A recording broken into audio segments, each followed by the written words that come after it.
क्या उसने वास्तव में हार मान ली? शव छिपाने ने असल में हार मान ली। यह बस एक बहुत बड़ा किस्सा था। यहाँ तक जीरेन वांग के सामने भी वह आखिरी क्षण तक लड़े थे और यहाँ तक था कि वह आत्मसमर्पण करेंगे। हालांकि ये जिवेन के सामने उन्होंने वास्तव में हार मान ली और हार मान ली। आखिर क्या चल रहा था? क्या ऐसा हो सकता है कि ये जिवेन वास्तव में जीरेन वांग से अधिक भयानक थी? कोई भी इस तरह के निर्णय पर विश्वास नहीं करता था। आखिरकार ये जिवेन की तुलना में जीरेन वांग कई वर्षों से प्रसिद्ध थे, मध्य पीढ़ी के एक सच्चे सर्वोच्च गुरु शीर्षक वाले राजा स्तर के तहत सबसे मजबूत में से एक। हालांकि यह केवल एक अवतार था, लेकिन यह सबसे मजबूत होना चाहिए, कोई तुलना नहीं कर सकता। यहाँ तक ये जिवेन भी कुछ स्तब्ध था। वह फिर से हमला करने वाला था, लेकिन उसने देखा कि शी यंग ने हार मान ली है। क्या ऐसा हो सकता है कि जीरेन वांग के साथ लड़ाई उसके लिए बहुत ज्यादा थी? लेकिन उसने इतनी परवाह नहीं की। वह हार मानकर बहुत प्रयास बचा सकता था और भविष्य में जीतना उसके लिए बहुत महत्वपूर्ण होगा। शी यंग को लपेटते हुए प्रकाश का एक समूह बह गया। शी यंग ने ये जिवेन को गहराई से देखा। उसके लिए वह भी मौत से लड़ना चाहता था, लेकिन वास्तव में ऐसी कोई स्थिति नहीं थी। वह यहाँ मार्शल आर्ट प्रतियोगिता में भाग लेने के लिए आया था, काफी हद तक संप्रदाय की व्यवस्था के कारण, लेकिन वह खुद इसमें दिलचस्पी नहीं ले रहा था। लेकिन वह इससे निपटना भी नहीं चाहता था। हालांकि वह दुर्भाग्यशाली था कि उसने चित्र बनाए जीरेन वांग पहले दौर में, वह अभी भी अपने सभी के साथ लड़े। ताकत, शक्ति, बल, मजबूती, ताकत, कड़ापन, प्रचंडता, बूता, सामर्थ्य, संख्या। साथ ही उन्होंने जीरेन वांग की सर्वोच्च प्रतिष्ठा के बारे में भी सुना था। वह यह भी देखना चाहते थे कि उनके और इस दिग्गज हस्ती के बीच कितना बड़ा अंतर है। लेकिन परिणाम स्पष्ट था, उसके और जीरेन वांग के बीच अभी भी एक बड़ा अंतर था। शुरू से अंत तक वह पूरी तरह से दबा हुआ था। भले ही उसने लाश को दबाने के जीरेन वांग के तरीके की गिनती नहीं की, उसकी असली ताकत अभी भी ये जिवेन से दूर थी। और पहला राउंड हारने के बाद फाइनल में भाग लेने की संभावना बड़ी नहीं थी, और उसके दिल में जीरेन वांग अजेय थे। भले ही वह फाइनल में आगे बढ़े, फिर भी वह जीरेन वांग के लिए एक मैच नहीं होगा, इसलिए उसका पहले से ही पीछे हटने का इरादा था।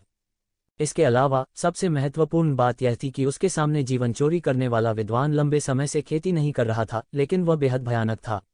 उनकी लाइटनिंग तकनीक ने विशेष रूप से उनके शव मार्ग को पूरी तरह से दबा दिया।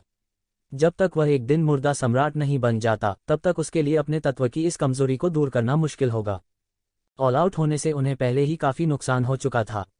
लड़ाई जारी रखने का कोई मतलब नहीं था, इसलिए हो सकता है कि वह और अधिक ऊर्जा बर्बाद न करे। हालांकि उनकी रियायत ने ये जिवेन को आसानी से जीतने की अनुमति दी। जब तक ये जिवेन ने प्रतिक्रिया व्यक्त की, उसने पाया कि वह अभी भी तीसरा था। पहले जीरेन वांग थे और उनके प्रतिद्वंद्वी ये वुडी थे। जीरेन वांग के सामने अजय ये वुडी का कोई मुकाबला नहीं था और लगभग हार गया था। जीरेन वांग का क्लोन ये वुडी के समान स्तर पर था, लेकिन वह पलक झपकते ही ये वुडी को हराने में सक्षम था। ये वुडी भी बहुत हठधर्मी थे और उन्होंने कई तरीके अपनाए, लेकिन यह बेकार था। जीरेन वांग के सामने उनका सबसे मजबूत ताबीज प्राइमल कैस की बेल भंग हो गई थी। जीरेन वांग को लग रहा था कि उन पर भी कुछ ऐसा ही है, इसलिए वे प्राइमल कैस की बेल से नहीं डरते थे। अंतिम हार ने ये जिवेन को किनली और जी हुआन हुआंग के बीच लड़ाई की याद दिला दी। किनली ने उस लड़ाई का विस्तार से उल्लेख नहीं किया, उन्होंने केवल इतना कहा कि उनका जी हुआन हुआंग के लिए कोई मुकाबला नहीं था और शुरू से अंत तक दबा हुआ था। सबसे भयानक बात यह थी कि जी हुआन हुआंग ने अपने दायरे को किनलाई के दायरे में दबा दिया था, लेकिन किनलाई का अब भी कोई मुकाबला नहीं था। यह बिल्कुल आज की लड़ाई जैसा ही था। ये वुडी जीरेन वांग के एक भी वार का सामना नहीं कर पाए और वे लगातार हारते रहे। ऐसा लगता था कि वह बहुत कमजोर था, या शायद इसलिए कि जीरेन वांग का दायरा ये वुडी की तुलना में कहीं अधिक ऊंचा था। उसी दायरे में वह जिस ताकत का प्रदर्शन कर सकता था, वह ये वुडी की कल्पना से बहुत परे थी, और उसकी जादुई शक्ति ये वुडी से ऊपर थी।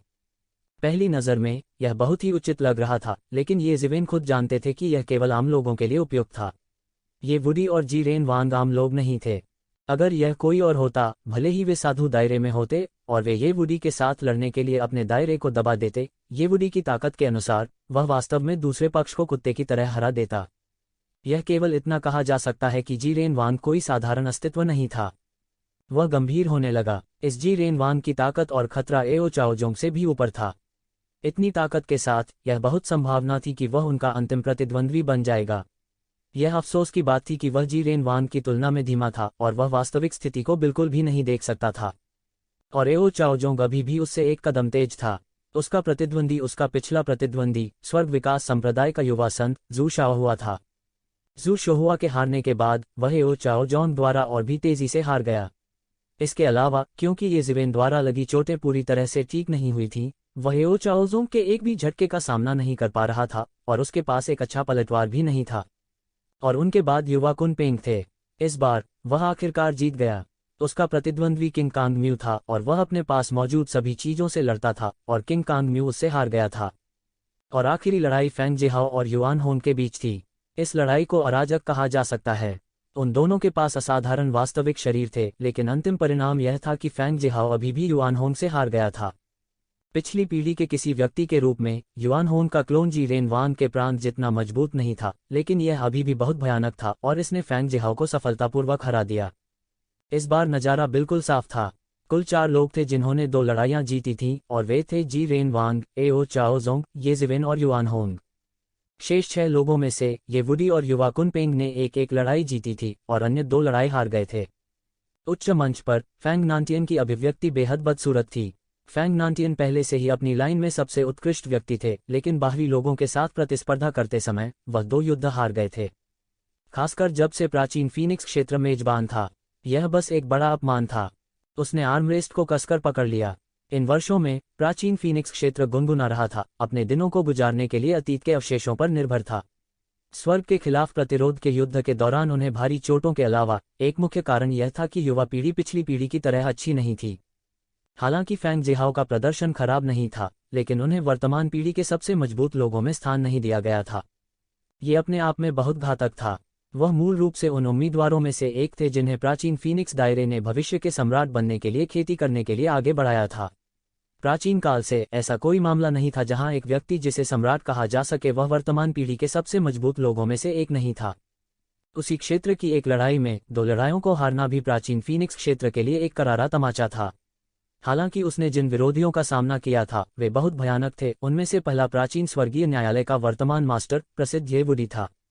दूसरा 4 आध्यात्मिक बंदरों के कबीले से था, जो प्राचीन काल से सबसे शानदार कुलों में से एक था।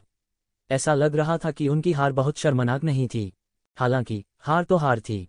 हार के लिए और कोई स्पष्टीकरण नहीं था। अगली लड़ाई में फैंग जिहाओ को उस जू शाओहुआ के खिलाफ लड़ने दो। इन लोगों में उसकी ताकत सबसे कमजोर है। इसके अलावा वह अभी तक अपनी गंभीर चोटों से उबर नहीं पाया है। वह हमारे प्राचीन फीनिक्स क्षेत्र का प्रतिनिधि है।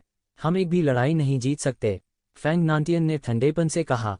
अगर फैंग जिहाओ एक भी लड़ाई नहीं जीत सके तो यह उनके चेहरे पर एक तमाचा होगा। सौभाग्य से ये वुडी पहले ही हार चुका है। भले ही वह अगली लड़ाई जीतता है, वह केवल 2 लड़ाई जीतेगा। वह निश्चित रूप से फाइनल में प्रवेश नहीं कर पाएगा। मैं आखिरकार उस शापित ये ज़िवेन से छुटकारा पा सकता हूँ। फैंग नांटियन ने जब इस बारे में सोचा तो उनके चेहरे पर कुछ हद तक खुश मुस्कान आ गई। हालांकि चीजें उसकी सर्वोत्तम योजना के अनुसार नहीं चली, कम से कम यह सबसे खराब स्थिति में नहीं बिगड़ी। इस बार ये ज़िवेन नहीं आई। ये वुडी, जो ये ज़िवेन का प्रतिनिधि था, पहले ही एक लड़ाई हार चुका था। अब उसका पलड़ा भारी नहीं रहा। उन्हें निश्चित रूप से तब तक बाहर खड़े होने का अवसर नहीं मिलेगा जब तक कि वे चारों पराजित नहीं हो जाते। यह कैसे संभव हो सकता है? इन 4 लोगों ने 2 लड़ाइयां जीती थीं। इन 10 लोगों में वे उत्कृष्ट माने जाते थे। वे चोटी के शीर्ष थे। स्वाभाविक रूप से चिंता करने की कोई जरूरत नहीं थी। नहीं, यह अभी भी संभव है। हम ये वुडी को पासा पलटने का मौका नहीं दे सकते, फैंग नांटियन ने ठंडेपन से कहा। अगली लड़ाई में पहले 4 लोगों को एक दूसरे के खिलाफ लड़ने दें। इस तरह कोई फर्क नहीं पड़ता कि कौन जीतता है या हारता है, बाकी 2 लोग तीनों लड़ाई जीत चुके होंगे। भले ही ये वुडी के पास राक्षसी कौशल हो, उसके पास एक और लड़ाई जीतने का मौका नहीं होगा, फैंग नांटियन ने ठंडेपन से कहा। उसने पहले से ही सब कुछ व्यवस्थित कर लिया था। बिल्कुल कोई कमी नहीं थी। ये वुडी निश्चित रूप से उसे फिर से जाने और जीतने नहीं देंगे। हालांकि उसके दिल में अभी भी एक तरह की बेचैनी थी। यह एक मजबूत बेचैनी थी, जैसे कि उसे कुछ याद आ गया हो। इस भावना ने उन्हें बहुत बेचैन कर दिया। उनके स्तर पर यह कहा जा सकता था कि उनकी साधना पहले ही उस अवस्था तक पहुंच चुकी थी जहां भूत और देवता रोते होंगे। आमतौर पर वह किसी भी समस्या को सिर्फ एक विचार से समझ सकता था। हालांकि इस समय उनके पास ऐसा असुरक्षित विचार था। जरूर कोई तो बात होगी जो वह चूक गया था। हालांकि उसने चाहे कितनी भी गणना की हो, वह अपनी योजना में किसी भी कमी की गणना नहीं कर सका। यह पूरी तरह से मुकम्मल व्यवस्था थी। हालांकि फैंग जिहाओ की लगातार हार ने उन्हें बहुत निराश किया। ये वुडी से निपटने की व्यवस्था बहुत उपयुक्त थी। कोई बात नहीं, तीसरा दौर शुरू करो। उनके आदेश से आखिरकार तीसरे दौर का पर्दा शुरू हो गया। आराम करने के लिए ज्यादा समय नहीं था, क्योंकि फैंग जिहाओ के लिए लड़ाई जारी रखने की कोई जरूरत नहीं थी। तीसरा दौर आखिरकार शुरू हो गया है। इस बार तीसरे दौर के शीर्ष 4 में वास्तव में 2 मार्शल ग्रेट मास्टर्स हैं। वे बहुत शक्तिशाली हैं, केवल 2 मार्शल ग्रेट मास्टर्स हैं, और उन्होंने वास्तव में सेमीफाइनल में जगह बनाई। वे बहुत मजबूत हैं। उद्धरण चिन्ह। बोलना बंद करो। देखो, तीसरा दौर आखिरकार शुरू हो गया है।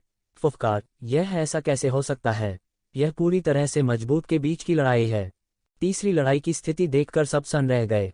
जिन 4 लोगों ने अब तक पूरी जीत हासिल की थी, वे वास्तव में एक दूसरे के खिलाफ लड़ने लगे थे। ऐसा नतीजा थोड़ा चौंकाने वाला था। इसी तरह इसका मतलब यह था कि अन्य 6 लोगों के पास फाइनल में आगे बढ़ने का कोई मौका नहीं था। दूसरों को पूरी तरह से समाप्त कर दिया गया। परिणाम उनके सामने 4 लोगों द्वारा तय किया जाएगा। जब ये शिवेन ने इस व्यवस्था को देखा तो वह तुरंत समझ गया कि क्यों। यह ये वुडी से बचाव के लिए था। जो भी हो, फैंग जिहाओ ने पहले ही फाइनल में पहुंचने की सारी उम्मीद खो दी थी। इसलिए प्राचीन फीनिक्स क्षेत्र का अगला लक्ष्य ये वुडी को पूरी तरह से प्रतिबंधित करना था। जी रेनवांग से हारने के बाद अगर ये वुडी अगला राउंड जीत भी जाते हैं तो भी वे बाकी लोगों के बराबर ही रहेंगे, और अगर 4 में से 2 जीत जाते हैं तो वे सीधे फाइनल में पहुंच जाएंगे। अच्छी योजना। ये जिवेन ने आश्चर्य से अपनी जीभ चटकाए। उनके सामने उनका प्रतिद्वंदी पहले ही आ चुका था। यह युआन होन के अलावा कोई नहीं था। यह एक आकाशभेदी हिंसक वानर था। वह पहले ही अपने मूल रूप में परिवर्तित हो चुका था। उसके बाल विपरीत दिशा में बढ़ गए थे। उसने ये शिवेन को अत्याचार से भरी आंखों से देखा। उनके चेहरे पर कुछ भयावह अभिव्यक्ति दिखाई दी। भाई, मैं आखिरकार तुमसे मिल ही गया। अपने आप को मार डालो और मैं तुम्हारी लाश को वैसे ही छोड़ दूंगा, युआन होन ने अत्याचारी ढंग से कहा। लेकिन उसके सामने ये शिवेन राहत महसूस कर रही थी। युआन होन का चेहरा तुरंत गिर गया। वह कितना चतुर था। उसने तुरंत एक शिवेन की अभिव्यक्ति का कारण समझ लिया। क्या इसलिए कि वह खुश था कि उसका विरोधी वह था? धिक्कार है, उसने मेरी तरफ देखने की हिम्मत की। तुमने यह सोचने की हिम्मत की कि मैं एक धक्का देने वाला हूँ। हा हा हा हा, मैं तुम्हारी लाश को भी नहीं छोड़ूंगा। युआन होन ने गुस्से में अपने दांत पीस लिए। उनका असली शरीर दुनिया में बेरोक-टोक घूम सकता था।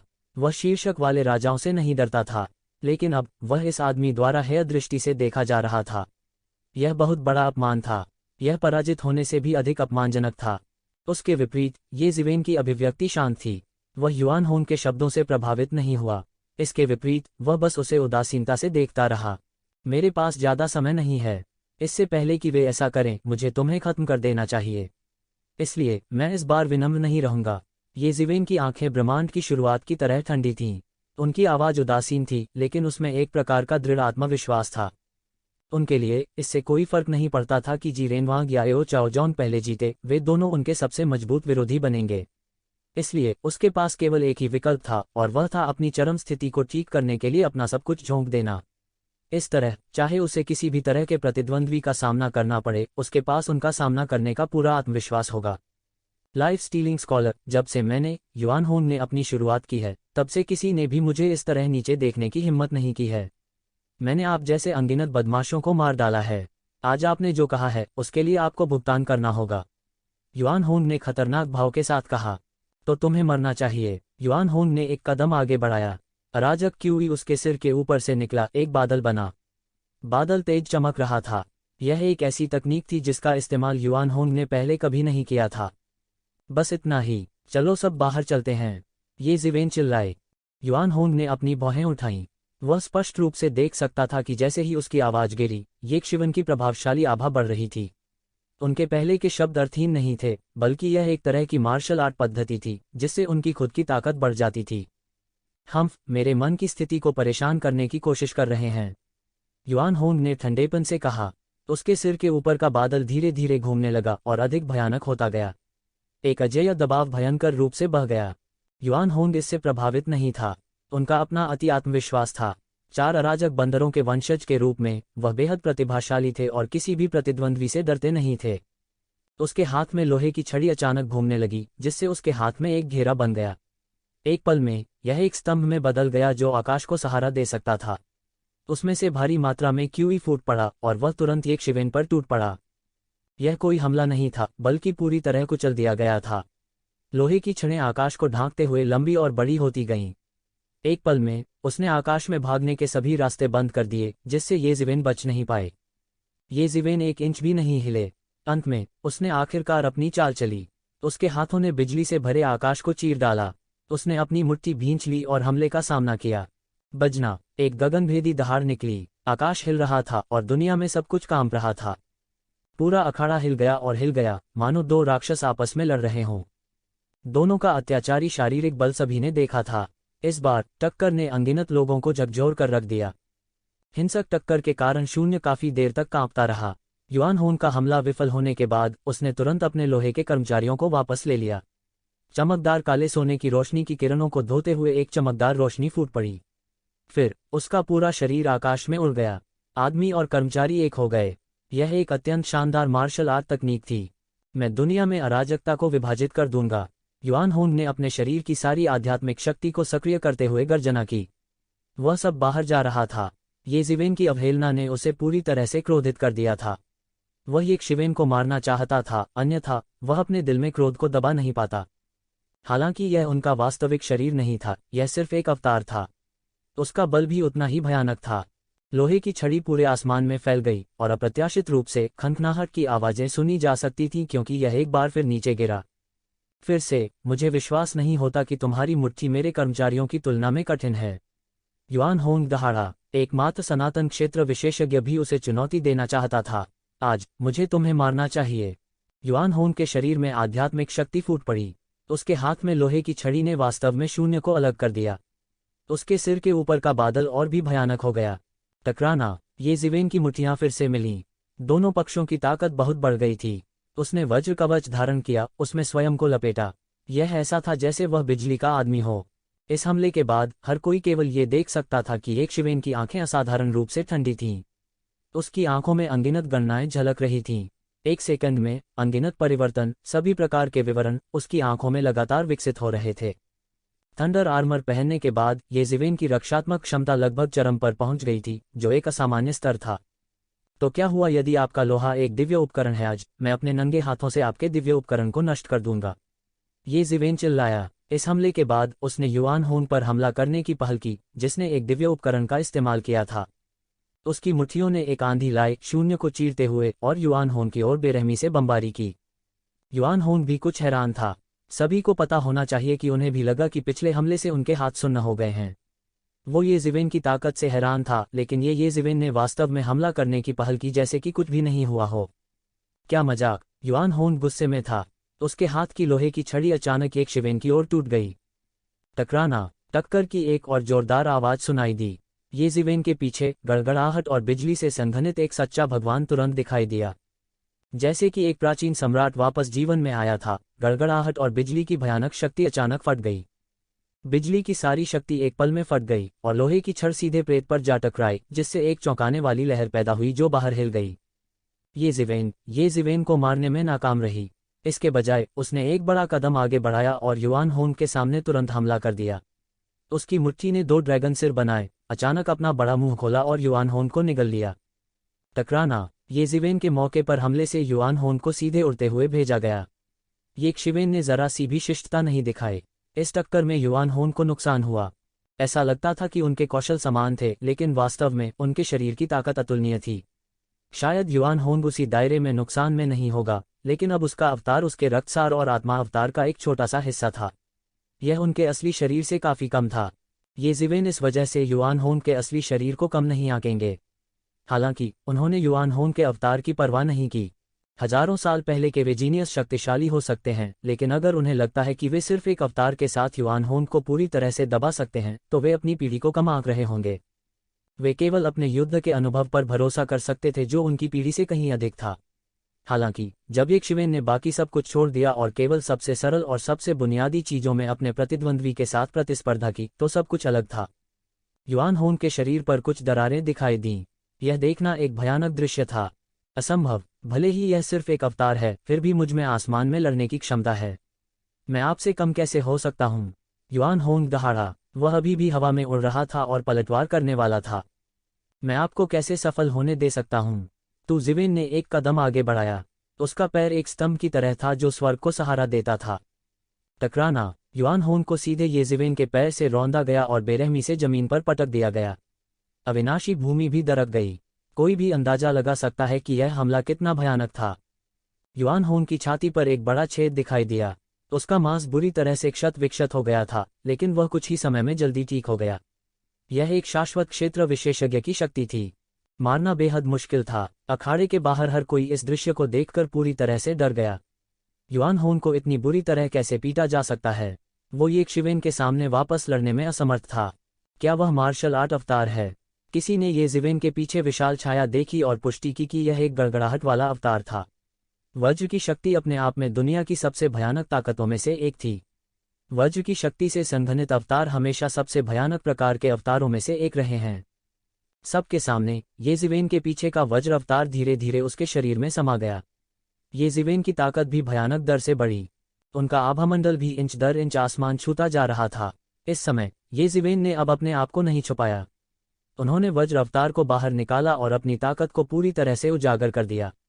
टकराना। ये जिवेन ने लापरवाही से युआन होन के सिर को ढकने वाले शुभ बादलों को बिखेर दिया। यह एक बहुत ही आसान उपलब्धि थी और युआन होन के शुभ बादल आसानी से हार गए। थंडर अवतार के साथ विलय के बाद ये जिवेन की ताकत थोड़ी अधिक बढ़ गई, जबकि युआन होन की ताकत बिल्कुल नहीं बदली। उनके बीच की खाई तेजी से चौड़ी हो गई। युआन होन के हमले को ये जिवेन ने आसानी से संभाल लिया। अखाड़े के बाहर सभी ने आह भरी। युआन होन का असली शरीर यहाँ नहीं है, अन्यथा उसे इस हद तक तंग नहीं किया जाता। किसी ने आह भरी और युआन होन के लिए खेद महसूस किया।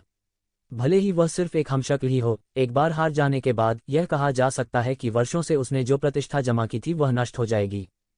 क्या सच में उसका असली शरीर आने वाला है? इस तथ्य का उल्लेख नहीं करने के लिए कि उसे कुरफुरस्ट रोड के लिए तैयार करना है, सबसे महत्वपूर्ण बात यह है कि यदि उसका वास्तविक शरीर वास्तव में आता है तो उसे कमजोर को धमकाने वाले मजबूत के रूप में देखा जाएगा। फिर अगर वह जीत भी जाता है तो यह अच्छी प्रतिष्ठा नहीं होगी। किसी ने अपने होठों को सहलाया और कहा, हाँ, हालांकि वे बहुत मजबूत हैं, एक ही दायरे में यह इस पीढ़ी के स्वर्ग के गौरव को केवल एक हमशक्ल के साथ हराने के लिए अरेबियन नाइट से अलग नहीं है। वह वास्तव में बहुत ज्यादा सोच रहा है। यह सच है, इस पीढ़ी की कौन सी अनुपम शख्सियत का संयोगवश कई बार सामना नहीं हुआ। बात बस इतनी है कि उनकी खेती का समय बहुत कम है, नहीं तो वे उनके बराबर हो जाएंगे। यह लाइफ स्टीलिंग स्कॉलर ऐसा ही एक उदाहरण है। उसकी थंडर डाउ की खेती के साथ उसका भविष्य असीम है। जीवन चोरी विद्वान, मुझे हराने के बारे में भी मत सोचो। युआन होन का शरीर एक बार फिर जोश से चमक उठा। वह जमीन से उछला और उसकी आभा भी धीरे धीरे मजबूत होती गई, मानो वह अपने शरीर में शक्ति को खोल रहा हो। वह एक क्लोन था और उसके शरीर में उस शक्ति का एक हिस्सा था जिसे युआन होन ने छिपा दिया था। जब जरूरत पड़ी तो वह इसे खोल सकता था। निस्संदेह ऐसा करने के परिणाम बहुत गंभीर थे। वह सिर्फ एक हमशक्ल था, इसलिए ऐसी भयानक शक्ति का सामना करने का कोई तरीका नहीं था।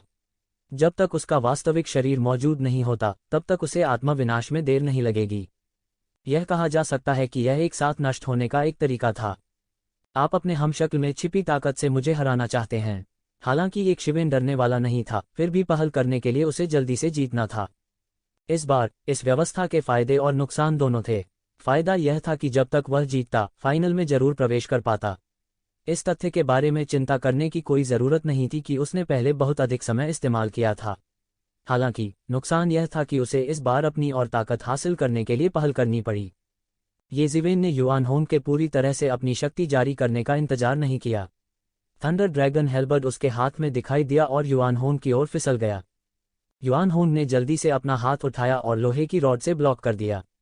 हालांकि उसके शरीर में ऊर्जा बहुत तेजी से विलीन हो रही थी, फिर भी उसे समय चाहिए था।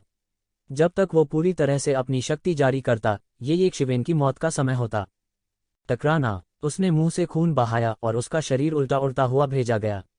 थंडरपाथ अवतार के साथ मिल जाने के बाद ये जिवेन की ताकत थोड़ी बढ़ गई थी। एक पल में युआन होन को उड़ते हुए भेजा गया। युआन होन बार बार चिल्लाया। ये जिवेन की गड़गड़ाहट की शक्ति उसके शरीर के अंदर कहर बरपा रही थी, उसकी मांसपेशियों के ऊतकों को नष्ट कर रही थी। यह एक पूर्ण नरसंहार था। ये शिवेन का सामना करते समय उसका आक्रमण कमजोर था। मौके पर ही उनकी हार हो गई। वो ये जिवेन का विरोधी बिल्कुल भी नहीं था। हालांकि उसके आक्रमण को ये जिवेन ने आसानी से रोक दिया था। इस समय ये जिवेन वास्तव में एक प्राचीन सम्राट की तरह थी। उसने अपने मार्ग में आने वाले सभी शक्तिशाली शत्रुओं का सफाया कर दिया था। मैं इसे तुम्हारे साथ लड़ूंगा, भले ही मैं मर जाऊं, तुम्हारे लिए यह आसान नहीं होगा। युआन होन ने जोर से दहाड़ लगाए और सीधे अपने शरीर को फाड़ डाला। ऊर्जा जो अभी तक पूरी तरह से भंग नहीं हुई थी, एक पल में फूट पड़ी। प्रकाश की एक किरण बन गई और एक शिवेन की ओर बमबारी करने लगी। बूम! यह भयानक ऊर्जा शून्य को भेदते हुए एक अविश्वसनीय गति से बाहर निकली। जब वह फिर से प्रकट हुआ तो वह पहले ही एक शिवेन के सामने आ चुका था। युआन होंग भी कई लड़ाइयों का अनुभवी था। यह देखते हुए कि वह एक नुकसान में था, उसने बस सावधानी बरती और अंतिम हमला किया। यदि वह सफल हो जाता है तो वह येक शिवेन को सफलतापूर्वक मारने में सक्षम होगा। अगर वह असफल हो गया तो यह पहले से ज्यादा बुरा नहीं होगा। वह एक दृढ़ निश्चयी और निर्दयी व्यक्ति भी थे। ये जीवेन के पास केवल वज्रपात और बिजली की दीवार खड़ी करने का समय था। इस समय छिपने का समय नहीं था। यह ऊर्जा शून्य को पार कर जाएगी और वह अन्य स्थानों में छिपने में सक्षम नहीं होगा। वह केवल इसका डटकर मुकाबला कर सकता था। बूम! भयानक शक्ति फैल गई और येज़िवेन की हथेली इस भयानक शक्ति के संपर्क में आ गई। बूम! एक पल में इस भयानक शक्ति ने येज़िवेन की हथेली को खूनी गंदगी में बदल दिया। यह ऋषि क्षेत्र की शक्ति थी जो अविनाशी क्षेत्र से ऊपर थी। इसके अलावा यह ऋषि लोक के सर्वश्रेष्ठ की शक्ति थी। यहाँ तक युआन होंग का अवतार, जिसका शरीर इम्पेरिशेबल दायरे के शिखर के बराबर था, लंबे समय तक इसे बनाए रखने में असमर्थ था। यह उसे निगलने में भी असमर्थ था। यह कल्पना करना आसान था कि यह शक्ति पहले ही अविनाशी क्षेत्र की सीमाओं को पार कर चुकी थी। हा, अमर विद्वान, यह मूल रूप से जी रेनवांग के लिए तैयार किया गया था। अब यह आपका है। युआन होंग ने देखा कि उस पल में येज़िवेन ऊर्जा से घिर गई थी। अंत में वह हंसे बिना नहीं रह सका। मूल रूप से उन्हें इस बात का पूरा विश्वास था कि दुनिया में ऐसे बहुत से विरोधी नहीं हैं जो उनका मुकाबला कर सकें। इस बार आने वाले लोगों में केवल जी रेनवांग ही उनके ध्यान के योग्य थे। हालांकि उन्होंने कुरफुरस्ट रोड में जी रेनवांग के साथ लड़ाई नहीं की थी, लेकिन उन्होंने सुना था कि जी रेनवांग चैंपियन थे। कुरफस्ट रोड को हर बार खोला गया, यह एक अवसर था। प्राचीन काल से कितने शक्तिशाली प्राणी इसमें प्रवेश कर चुके थे, यह कोई नहीं बता सकता। कोई भी जूनियर यह नहीं जानता था और उसने किया कि कुरफुर्स्ट रोड में नेतृत्व करना और सबसे मजबूत लोगों में से एक बनना कितना मुश्किल था। उन्होंने कुरफस्ट रोड में 2 बार भाग लिया था। पहले में वह सिर्फ एक राहगीर, एक दर्शक था और उसकी ताकत बिल्कुल भी अच्छी नहीं थी। कुरफुर्स्ट रोड में, जहां राक्षस बड़े पैमाने पर भाग रहे थे, वह कुछ भी नहीं था। दूसरे में उन्हें केवल एक विशेषज्ञ माना जाता था।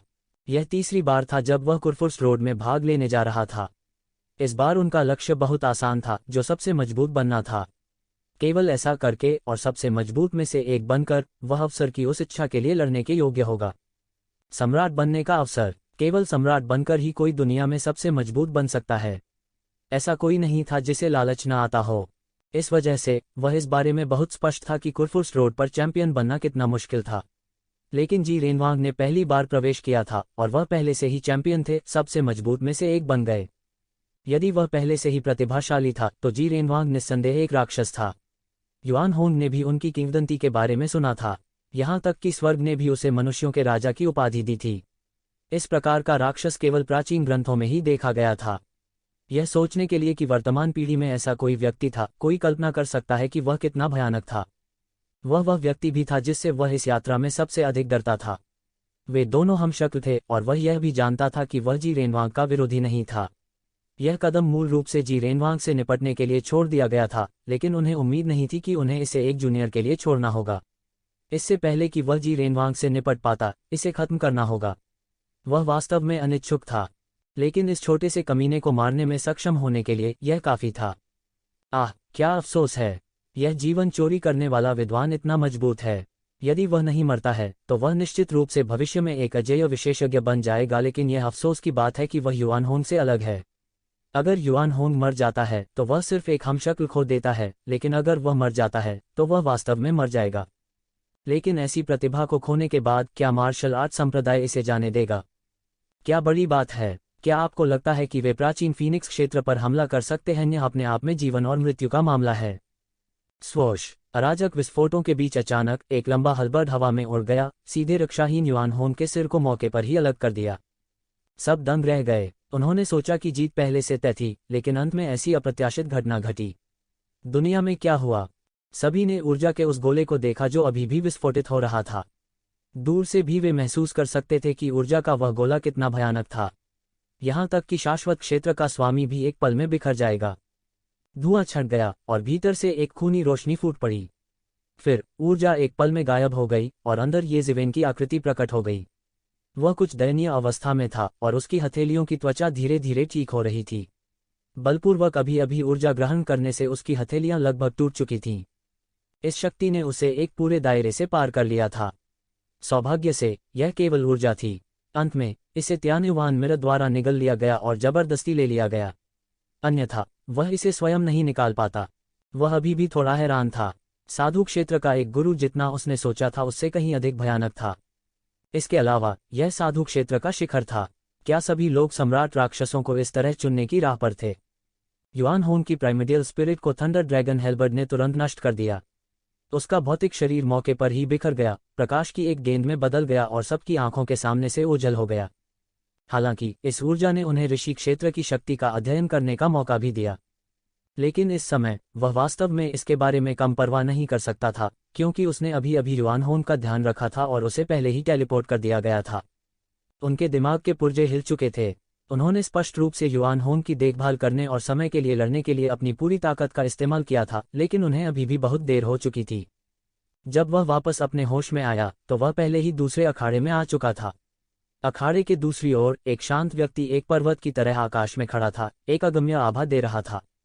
यह एओ चाओजोंग के अलावा और कौन हो सकता है, लेकिन इस समय एओ चाओजोंग की स्थिति इतनी अच्छी नहीं थी और वह काफी दयनीय स्थिति में था। उसके कपड़े फटे हुए थे और उसके बाल बिखरे हुए थे। ऐसा लग रहा था जैसे उसे अभी अभी पीटा गया हो। यह तब था जब ये जिवेन को पता चला कि जी रेनवांग के साथ लड़ाई में एओ चाओजोंग के लिए आसान समय नहीं था। यह कहा जाना चाहिए कि एओ चाओजोंग को शुरू से अंत तक दबा दिया गया था और जी रेनवांग अपना गुस्सा निकाल रहे थे, एओ चाओजोंग को सीधे पीट रहे थे, फिर यह कहते हुए कि उन्होंने हार मान ली थी, अपने क्लोन को पूरी तरह से चकनाचूर कर दिया। और ठीक उसी तरह एओ चाओजोंग अकथनीय रूप से जीत गया। उसके चेहरे के उदास भाव का जिक्र करने की जरूरत नहीं थी। हालांकि वह जीत गया था, किसी ने नहीं सोचा था कि वह वास्तव में जीत गया था। यहां तक उन्होंने खुद भी ऐसा नहीं सोचा था। उसका चेहरा राख हो गया था। एक शक्तिशाली प्राचीन प्रतिभा से हारना कोई बड़ी बात नहीं थी। उसकी साधना का समय अभी भी कम था, इसलिए यह अधिक नहीं था। हालांकि वह एक क्लोन को भी नहीं हरा सका।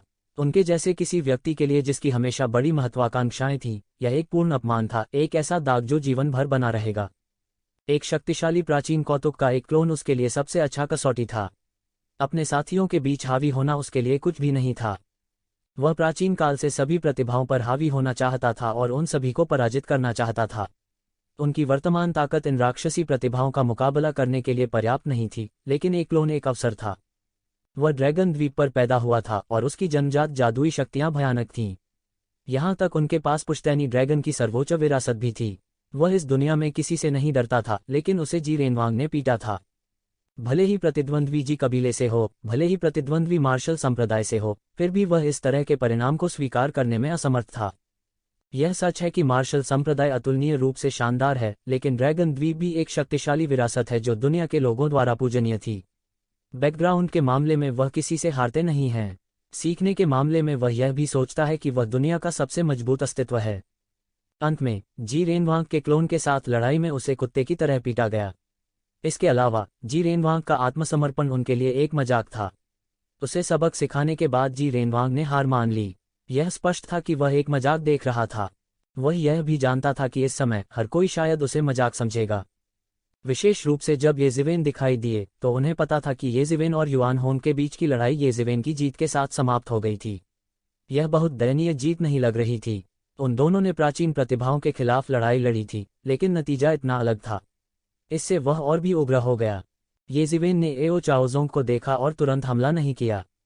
वह जानता था कि एओ चाओजोंग शीर्ष स्थिति में नहीं था, लेकिन वह चरम स्थिति में भी नहीं था। उतावलेपन से हमला करने के बजाय ठीक होना और बाद में सोचना बेहतर था। यह सोचकर वह जमीन पर बैठ गया और ध्यान करने लगा। हालांकि त्यान्युवान मिरर ने उस हमले की अधिकांश शक्ति को अवशोषित कर लिया था, फिर भी इसने उसे घायल कर दिया। दूसरी तरफ एओ चाओजोंग ने राहत की सांस ली जब उसने देखा कि एक शिवेन तुरंत नहीं भागा। वह बहुत मुश्किल स्थिति में था। हालांकि यह उस बिंदु तक नहीं था जहां वह लड़ नहीं सकता था, यह सबसे उपयुक्त स्थिति नहीं थी। क्लाउड प्लेटफॉर्म पर प्राचीन फीनिक्स क्षेत्र के बड़े शॉट एक दूसरे को देखते थे। दोनों पक्षों की स्थिति उनकी अपेक्षा से बिल्कुल अलग थी। चाहे ये जिवेन, युआन होंग या एओ चाओजोंग और जी रेनवांग हो, वे सभी एक जैसे थे।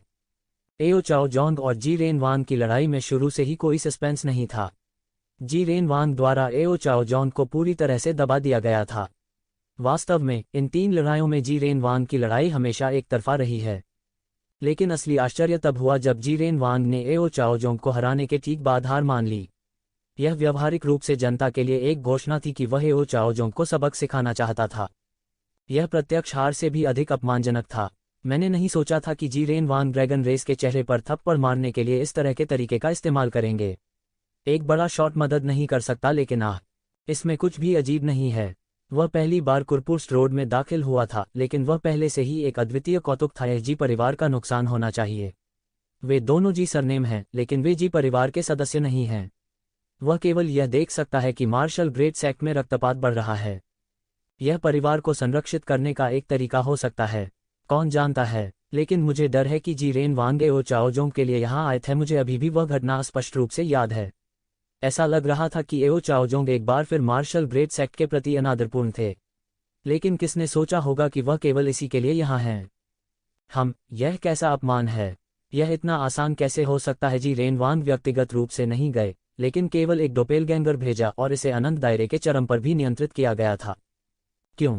मुझे डर है कि यह दुनिया के सामने यह घोषणा करने के लिए है कि मैं कमजोरों को धमका नहीं रहा हूँ। जब हम एक ही दायरे में होते हैं तो मैं आपको हरा सकता हूँ। कितना दबंग। कुछ बड़े शॉट्स ने हामी भर दी। जीरेन वांग के सामने हर कोई सख्त नहीं हो सकता था। जीरेन वांग की ताकत अथाह थी। उन्होंने पहली बार कुरफुर्स रोड पर अपना दबदबा बनाया। अब जबकि 100,000 वर्ष बीत चुके थे, यह अनुमान लगाना असंभव था कि वह कितना शक्तिशाली हो गया था। कोई बात नहीं, मुझे डर है कि एओ चाओजोंग ने इस बार अपना चेहरा खो दिया है। क्या अब भी ऐसे व्यक्ति के साथ शादी के बंधन की जरूरत है? कुछ बड़े शॉट पूछे। इस बार एओ चाओजोंग ने अपना सारा चेहरा खो दिया था।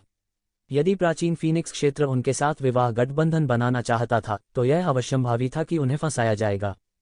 यह कुछ भी नहीं है। यह मत भूलो कि हम प्राचीन फीनिक्स क्षेत्र हैं। एओ चाओजोंग के पीछे ड्रैगन कबीले हैं। हमारे दो कुलों के सामने गपशप करने की हिम्मत कौन करता है? अस्थायी विफलता के लिए यह कुछ भी नहीं है, फैंग नांटियन ने उदासीनता से कहा। एओ चाओजोंग वह नहीं था जिसे वह सबसे अधिक महत्व देता था। जिसे वह महत्व देता था वह ड्रैगन कबीले की शक्ति थी। यदि वे इस समय फीनिक्स कबीले के साथ एकजुट हो सकते हैं, तो वे इस अवधि के सबसे कठिन समय से गुजरने में सक्षम होंगे। उसने ये शिवेन को देखा। अगर एओ चाओजोंग और जीरेन वांग की बात को थोड़ा चौंकाने वाला कहा जाए, तो ये जिवेन ने युआन होन को हरा दिया, जिसकी उन्होंने कभी उम्मीद नहीं की थी। वे प्राचीन प्रतिभाएं बहुत बलशाली थीं। एओ चाओजोंग पहले से ही वर्तमान पीढ़ी के सबसे मजबूत जीनियस थे, लेकिन अंत में उसे आधा पीट कर मार डाला गया। हालांकि युआन होंग जीरेन वांग जितना मजबूत नहीं हो सकता था, फिर भी लड़ने की ताकत के बिना उसे ये जिवेन ने आधा पीट कर मार डाला था। अगर उसने ये शिवेन को घायल करने के लिए अंत में एक बड़ी चाल का इस्तेमाल नहीं किया होता, तो यह दृश्य देखने में बहुत भद्दा होता। कोई भी उस झटके की कल्पना कर सकता है जो एक शिवेन ने सभी को दिया था। यह घातक विद्वान क्या रहस्य छुपा रहा है? फैंग नांटियन ने आर्मरेस्ट पर अपनी उंगली थपथपाते हुए कहा। बाकी अभी भी लड़ रहे थे, लेकिन लड़ाई का नतीजा अब उसके लिए कोई मायने नहीं रखता था। फाइनल पहले ही शुरू हो चुका था, इसलिए अब लड़ने का कोई मतलब नहीं था। मैंने कभी उम्मीद नहीं की थी कि पिछली दो लड़ाइयां पूरी तरह से उलट जाएंगी। इस दृश्य को देखकर दर्शक अवाक रह गए। सौभाग्य से किसी ने भी बाजी नहीं खोली थी, अन्यथा वे सब कुछ खो चुके होते। जीरेन वांग यहाँ मौज मस्ती के लिए आए हैं। ऐसा लगता है कि उन्हें यहाँ लड़ाई की बिल्कुल भी परवाह नहीं है। मुझे पता है, यह जीरेन वांग एओ चाओजोंग के अभिमानी शब्दों के कारण आया होगा। मैंने सुना है कि एओ चाओजोंग ने मार्शल संप्रदाय को अपनी आंखों में बिल्कुल नहीं डाला। अब प्रतिशोध आ गया है। ऐसा नहीं है कि मार्शल संप्रदाय में कोई सक्षम लोग नहीं हैं, बात सिर्फ इतनी है कि किसी ने कार्रवाई नहीं की है। अब दोनों पक्षों के बीच नफरत और भी अधिक है। हालांकि एओ चाओजोंग जीरेन वांग के लिए कोई मुकाबला नहीं है। ऐसा नहीं है कि ड्रैगन द्वीप में कोई विशेषज्ञ नहीं है। ड्रैगन द्वीप के अद्वितीय विशेषज्ञ भी हैं जिन्होंने कुरपुर्स रोड में भाग लिया है। मुझे डर है कि समय आने पर कोई शांति नहीं होगी। हर कोई इसके बारे में बात कर रहा था, चाहे वह मार्शल संप्रदाय हो या ड्रैगन द्वीप। वे दोनों दिग्गज थे जो उनकी पहुंच से परे थे। चाहे कुछ भी हो, इन दो दिग्गजों के अद्वितीय नायकों के बीच की लड़ाई बहुत ध्यान आकर्षित करेगी। चाहे कुछ भी हो, सभी की निगाहें ये जिवेन और एओ चाओजोंग पर पड़ीं। उनमें से एक ने दबंग तरीके से एक प्राचीन प्रतिभा को हराया था, और दूसरे को जीरेन वांग ने अपमानित किया था। इसलिए वह अपने गुस्से को दबा रहा था और बदला लेना चाहता था। इन दोनों लोगों के बीच की लड़ाई पिछली किसी भी लड़ाई से ज्यादा रोमांचक होगी। अचानक दोनों पक्ष एक साथ उछल पड़े। वे लगभग उसी समय हिंसक रूप से उछल पड़े। दोनों पक्ष लापरवाही से नहीं चले, इसके बजाय वे गतिरोध में खड़े रहे। घातक विद्वान, मैं चाहता हूं कि आप वापस जाएं और जीरेन वांग से कहें कि मैं उसे उस अपमान के लिए भुगतान करूंगा जो मैंने आज ब्याज के साथ झेला है। जैसा उन्होंने कहा, एओ चाओजोंग का रंग राख हो गया। वह इतना क्रोधित था कि उसका कलेजा कांप रहा था। वह गुस्से में उड़ गया। यह एक ऐसा अपमान था जिसे वह अपने जीवन काल में कभी नहीं धो पाएंगे। भले ही उनका विरोधी तथाकथित इंपीरियल कबीले जी परिवार का एक अद्वितीय प्रतिभाशाली व्यक्ति था। उसे बताओ कि वह मुझसे हारने से पहले किसी और से बेहतर नहीं हारेगा। मैं उसका सिर अपने हाथों से ले लूंगा। एओ चाओजोंग की इच्छाशक्ति लोहे की तरह मजबूत नहीं थी। उसने अपमान की इस भावना को जल्दी से दबा दिया और ठंडेपन से कहा, जाओ और उसे खुद बताओ अगर तुम में ऐसा करने की हिम्मत है। ये जिवेन ने उदासीनता से कहा। वह जानता था कि एओ चाओजोंग ने उसे मार्शल संप्रदाय के सदस्य के रूप में माना था। आखिर वह भी तो फौजी संप्रदाय की ओर से ही आया था। चीजें पहले ही इस बिंदु पर पहुंच चुकी हैं। अगर मैं तुम होते तो मैं चतुराई से पीछे हट जाता। तुम्हें पहले ही जीरेन वांग ने पीटा है। तुमने अपना सारा चेहरा खो दिया है। क्या आप फिर से वही बात दोहराना चाहते हैं? ये जिवेन ने अपने हाथ उसकी पीठ के पीछे रखे। वह शांत और तनाव मुक्त दिख रहा था। हालांकि उसके शरीर की हर कोशिका तनावपूर्ण स्थिति में थी। वह किसी भी समय हमला करने के लिए तैयार था। एओ चाओजोंग का रंग और भी गहरा हो गया था। हालांकि वो एक शिवेन से नहीं भड़का। उसने बस एक कदम आगे बढ़ाया। टकराना। शून्य मौके पर ही गिर पड़ा। शून्य में दरारें बन गईं। फिर वे मकड़ी के जाले की तरह चारों दिशाओं में फैल जाते हैं। दरारों से भूस्खलन या सुनामी जैसी भयानक शक्ति निकली। यह बेहद भयानक था। भयानक शक्ति सुनामी की तरह थी। यह एक जबरदस्त गति के साथ एक शिवेन की ओर कुचला गया। तुम मुझे भड़काना चाहते हो। तुम बहुत भोले हो। चूंकि तुम संदेश देने को तैयार नहीं हो तो मैं तुम्हें पहले मारूंगा। फिर मैं जाकर उसे बाद में मारूंगा। मैं उसे जीवन भर इसके लिए पछताऊंगा। एओ चाओजोंग ने ठंडेपन से कहा। इस समय उसके हाथ में एक स्वर्गीय परशु प्रकट हुआ। उसके शरीर से निकलने वाली उफनती शक्ति दूर से भी भयानक थी। हिंसक शक्ति में ये जिवेन की आस्तीनें लहरा रही थीं। ये जिवेन की अभिव्यक्ति असाधारण रूप से ठंडी थी। उसने पहले एओ चाओजोंग के खिलाफ लड़ाई लड़ी थी। हालांकि यह केवल एक क्लोन था। उसके क्लोन के पास जो शक्ति थी वह उसके मुख्य शरीर का 1000वां हिस्सा भी नहीं थी। वे समान स्तर पर नहीं थे। यह एक बड़ी गलती होगी यदि कोई अपने क्लोन की युद्ध स्थिति का उपयोग अपने मुख्य शरीर की ताकत का अनुमान लगाने के लिए करे। यह पूरी तरह से अतुलनीय होगा। ऐसी कई तकनीकें थीं जो उसका क्लोन प्रदर्शित नहीं कर सका। हालांकि उनका मुख्य शरीर सकता है। इस हिंसक आभा में एओ चाओजोंग की शक्ति चरम पर पहुंच गई। उसके हाथ में स्वर्गीय परशु सड़े से जादुई में बदल गया। यह एक शिवेन की ओर हैक हो गया। ऐसा लगता था कि दुनिया एक काली काली दरार में तब्दील हो गई है। दरार आसमान से एक शिवेन की ओर फैल गई। एओ चाओजोंग अपने अपमान को धोना चाहता था। हो सकता है कि वह अभी जीरेन वैंग को हराने में सक्षम न हो, लेकिन उसकी नज़र में ये जिवेन और जीरेन वैंग एक ही संप्रदाय के थे। ये जिवेन को पहले मारने को कुछ ब्याज इकट्ठा करने के रूप में माना जाएगा। भयानक ड्रैगन क्यूई फूट पड़ा। यह रात के आकाश में टिमटिमाते तारों के समूह जैसा था। आकाश हलबर्ड रोशनी से भर गया था। वे विशाल आकाश को चकनाचूर कर रहे थे और क्रूरतापूर्वक एक शिवेन की ओर बमबारी कर रहे थे। इस परशु हमले ने भयानक शक्ति का प्रदर्शन किया। ये जिवेन को मात नहीं देनी थी और थंडर ड्रैगन हेलबर्ड ने हमले का सामना किया। थंडर ड्रैगन हेलबर्ड एक थंडर ड्रैगन में बदल गया जो अराजकता पैदा करने की शक्ति के साथ आकाश में टूट गया। बूम! एक जोरदार गड़गड़ाहट के साथ अंत में दोनों परशु टकरा गए। एओ चाओजोंग और ये जिवेन दोनों कुछ कदम पीछे हटे और अलग हो गए। यह हमला समान रूप से मेल खाता था और दोनों में से किसी का पलड़ा भारी नहीं था। आप इस तरह की ताकत से जीरेन वांग के साथ खिलवाड़ करना चाहते हैं। मुझे लगता है कि आप वास्तव में मौत की तलाश में हैं। ये जिवेन ने ठंडेपन से जवाब दिया। क्या शानदार जुबान है। एओ चाओजोंग, जो युद्ध मोड में था, पानी की तरह ठंडा था। वह अब इन शब्दों से प्रभावित नहीं था। उसके हाथ में हलबर्ड बिना किसी मामूली लहर के आकाश में उड़ गया और सीधे नीचे गिर गया। यदि कोई सामान्य व्यक्ति इसे देखेगा तो वे सोचेंगे कि यह एक हाउटियन स्तर के योद्धा का हमला था। हालांकि ये जिवेन को पता था कि यह हमला कोई मामूली बात नहीं थी। उसके हाथ में थंडर ड्रैगन हेलबर्ड ने आने वाले हमले को पूरा करने के लिए तुरंत हलबर्ड लाइट को शूट किया। एओ चाओजोंग के हमले को रोकने के लिए उसके शरीर से वज्र की शक्ति फूट पड़ी। Boom boom boom! दोनों पक्षों ने 1000 वार 10,000 वार का आदान प्रदान किया था और प्रत्येक वार पिछले से अधिक तीव्र था। दोनों पक्षों की सत्ता धीरे धीरे चरम पर पहुंच रही थी। ऐसा लग रहा था कि एओ चाओजोंग ने ही हमला करने की पहल की थी, लेकिन ये जिवेन अपना बचाव करने में सक्षम थी। एओ चाओजोंग के हमले चाहे कितने भी भयानक क्यों न हो, वह बिना किसी एक को खोए उन सभी को ब्लॉक करने में सक्षम था। अगर एओ चाओजोंग के हमले एक अंतहीन ज्वार की तरह होते तो ये जिवेन एक बोल्डर की तरह होता। वह जरा भी नहीं डगमगाएगा चाहे वह उस पर कितने भी हमले करे। दोनों तरफ से हमले बहुत तेज थे। हालांकि दोनों को देखकर ही अंदाजा लगाया जा सकता है। दोनों के चेहरे पर बहुत गंभीर भाव थे, लेकिन ऐसा नहीं लग रहा था कि वे किसी निर्णायक लड़ाई में उतरे हैं। विशेष रूप से ये ज़िवेन। हर बार जब उसने किसी हमले को रोका तो वह एओ चाओजोंग की ताकत के एक हिस्से की गणना करने में सक्षम था। उसने पिछली लड़ाई को अपनी आंखों से नहीं देखा था, इसलिए वह अब केवल एक नई गणना कर सकता था। ऊंचे मंच पर प्राचीन फीनिक्स वर्ल्ड के कई बड़े शॉट बड़े ध्यान से देख रहे थे। उन्होंने सोचा था कि एओ चाओजोंग का पलड़ा भारी रहा होगा।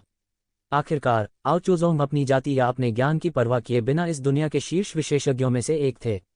वह जी रेन वैंग से हार गए थे क्योंकि एओ चाओजोंग बहुत मजबूत थे, इसलिए वो एक शिवेन के साथ अब कुछ नहीं कर सकता था। यह उनकी उम्मीदों से बिल्कुल परे था। उनके दिमाग में मंथन शुरू हो गया क्योंकि उन्होंने यह पता लगाने की पूरी कोशिश की कि मार्शल संप्रदाय के भीतर कौन सा वंश ऐसे दुर्जय कौतुक को तैयार करने में सक्षम था जो एओ चाओजोंग के साथ प्रतिस्पर्धा करने में सक्षम था। इससे भी महत्वपूर्ण बात यह है कि वह केवल अविनाशी लोक मध्य अवस्था में था। इसके बारे में सोचते हुए घातक चोरी करने वाला विद्वान एओ चाओजोंग की तुलना में कहीं अधिक भयानक लग रहा था। यह घातक चोरी करने वाला विद्वान वास्तव में अथाह है। वह निश्चित रूप से भविष्य में एक महान व्यक्ति बनेगा, प्राचीन फीनिक्स वर्ल्ड के एक बड़े शॉट ने कहा। मूल रूप से वे अभी भी इत्मीनान से युवा पीढ़ी के बीच की लड़ाइयों को देख सकते थे। हालांकि जब उन्होंने एओ चाओजोंग और घातक चोरी करने वाले विद्वान को देखा तो उन्होंने महसूस किया कि वे दोनों इस पीढ़ी के जाने माने व्यक्ति थे। इस बात की परवाह किए बिना कि यह उनके हमले थे, उनकी चालों का समय था या मार्शल आर्ट की उनकी समझ थी, वे सभी पूर्णता के शिखर पर पहुंच चुके थे। कई लोगों को यह महसूस करने में भी शर्म आती थी कि यदि वे एक ही दायरे में होते तो शायद वे इन दो लोगों के लिए मेल नहीं खाते। ये दोनों अद्वितीय नायक हैं। इनमें से किसी एक को फीनिक्स मैडन के साथ मिलान करने में कोई समस्या नहीं होगी। उनमें से एक ड्रैगन द्वीप है और दूसरा मार्शल संप्रदाय है। उन दोनों के पास सम्राट की विरासत थी। वे हमारे प्राचीन फीनिक्स वर्ल्ड से बिल्कुल भी कम नहीं हैं। एक बड़ा शॉट सिर हिलाया। वास्तव में यह सिर्फ हीन नहीं था। अतीत में यह कहना कठिन था, लेकिन अब जबकि प्राचीन फीनिक्स वर्ल्ड को भारी नुकसान हुआ था, यह निश्चित रूप से इन दो विरासतों से बहुत हीन था। देखो, एओ चाओजोंग ने अपनी चाल चल दी है। वह पूरी ताकत लगा रहा है। सभी ने मुड़कर देखा और देखा कि इस समय एओ चाओजोंग और ये ज़िवेन एक दूसरे से अलग हो गए थे। क्या तुम मुझे परखने की कोशिश कर रहे हो? एओ चाओजोंग के होठों पर एक ठंडी मुस्कान आ गई। लेकिन मैं भी अभी अभी तुम्हारी परीक्षा ले रहा था। मैं तुम्हारे इरादों को जान चुका हूँ। उसने हिलना बंद कर दिया और हमला नहीं किया। इसके बजाय वह सिर्फ ठंडेपन से मुस्कुराया। यदि आपके ऐसे इरादे हैं तो भी यह बेकार है। मेरी ताकत अथाह है। यह ऐसा कुछ नहीं है जिसे आप इतनी सरल विधि से देख सकें। जैसे ही एओ चाओजोंग ने बात की, उसके शरीर से आभा की लहरें निकल पड़ीं। एक पल में ड्रैगन आभा उसके शरीर से बाहर निकली और कई देवताओं में बदल गई। इसके अलावा वे ड्रैगन जनजाति के देवता थे। एक के बाद एक उन्होंने ड्रैगन जनजाति का एक विशाल साम्राज्य बनाया, और पूरे ड्रैगन जनजाति साम्राज्य के केंद्र में 9 पंजे वाला एक विशाल दिव्य अजगर बैठा था। उपदेश दे रहा था। स्वर्ण कमल आकाश से गिरे और प्रत्येक स्वर्ण कमल में महान दाव का सार था। क्या यह ड्रैगन जनजाति पैट्रिक ड्रैगन के धर्मोपदेश का सर्वोच्च कौशल हो सकता है? फैंग नांटियन अपने पैरों पर कूद गए और अपनी आंखें चौड़ी कर लीं। यह सही है, यह निश्चित रूप से पैट्रिक ड्रैगन का धर्मोपदेश है। ऐसा कहा जाता है कि ड्रैगन जनजाति की युवा पीढ़ी ने पैट्रिक ड्रैगन के धर्मोपदेश आरेख को विकसित करने के लिए अपनी महान शक्तियों का उपयोग किया। आरेख ड्रैगन द्वीप के सबसे गहरे हिस्से में भी है। बाद में मैंने सुना कि किसी ने इसका उपयोग सर्वोच्च कौशल विकसित करने के लिए किया, लेकिन मैंने इसे कभी अपनी आंखों से नहीं देखा। यह बहुत चौंकाने वाला है। प्राचीन फीनिक्स क्षेत्र के कुछ बड़े शॉट्स ने कांपती आवाज के साथ कहा। वे आरेख से पूरी तरह से चौंक गए। ब्रह्मांड में हर कोई जानता था कि पैट्रिक ड्रैगन किस प्रकार का व्यक्ति था। वह ब्रह्मांड में सबसे मजबूत में से एक था। पुराने दिनों में वह और प्राचीन फीनिक्स दायरे के फीनिक्स पूर्वज दोनों ऐसे व्यक्ति थे जो ब्रह्मांड पर हावी थे। यहाँ तक ड्रैगन जनजाति के देवता भी सम्राट स्तर के व्यक्ति के उपदेश को सुनने के लिए आए थे। इसने पैट्रिक ड्रैगन के धर्मोपदेश का एक चौंकाने वाला आरेख बनाया। उपदेश सुनने आए देवताओं में ऋषि लोक के शक्तिशाली अस्तित्व सबसे कमजोर थे। यह सिर्फ इतना था कि इसे अब अपने पूर्व गौरव को बहाल नहीं किया जा सकता था, लेकिन धर्मोपदेश के भव्य अवसर का विचार ही लोगों को इसके लिए ललचाने के लिए काफी था। दुर्भाग्य से इस पैट्रिक ड्रैगन डाओ व्याख्यान आरेख के भीतर सबसे महत्वपूर्ण पैट्रिक ड्रैगन अभी भी धुंधला है और स्पष्ट रूप से नहीं देखा जा सकता है। अन्यथा यह पैट्रिक ड्रैगन दाव व्याख्यान आरेख भयानक होगा। फैंग नांटियन की आंखें चमक रही थीं क्योंकि वह कुछ देर के लिए उसे घूर रहा था, इससे पहले कि वह अनैच्छिक रूप से खेदजनक तरीके से बोला। और सबसे महत्वपूर्ण बात, उन्होंने इसे विकसित करने के लिए अपनी ताकत का इस्तेमाल नहीं किया। मुझे डर है कि उन्होंने पैट्रिक ड्रैगन के धर्मोपदेश आरेख की एक प्रति प्राप्त की, हालांकि इसे प्रदर्शित करने के लिए कॉपी का उपयोग करना बुरा नहीं है, फिर भी यह थोड़ा हीन है।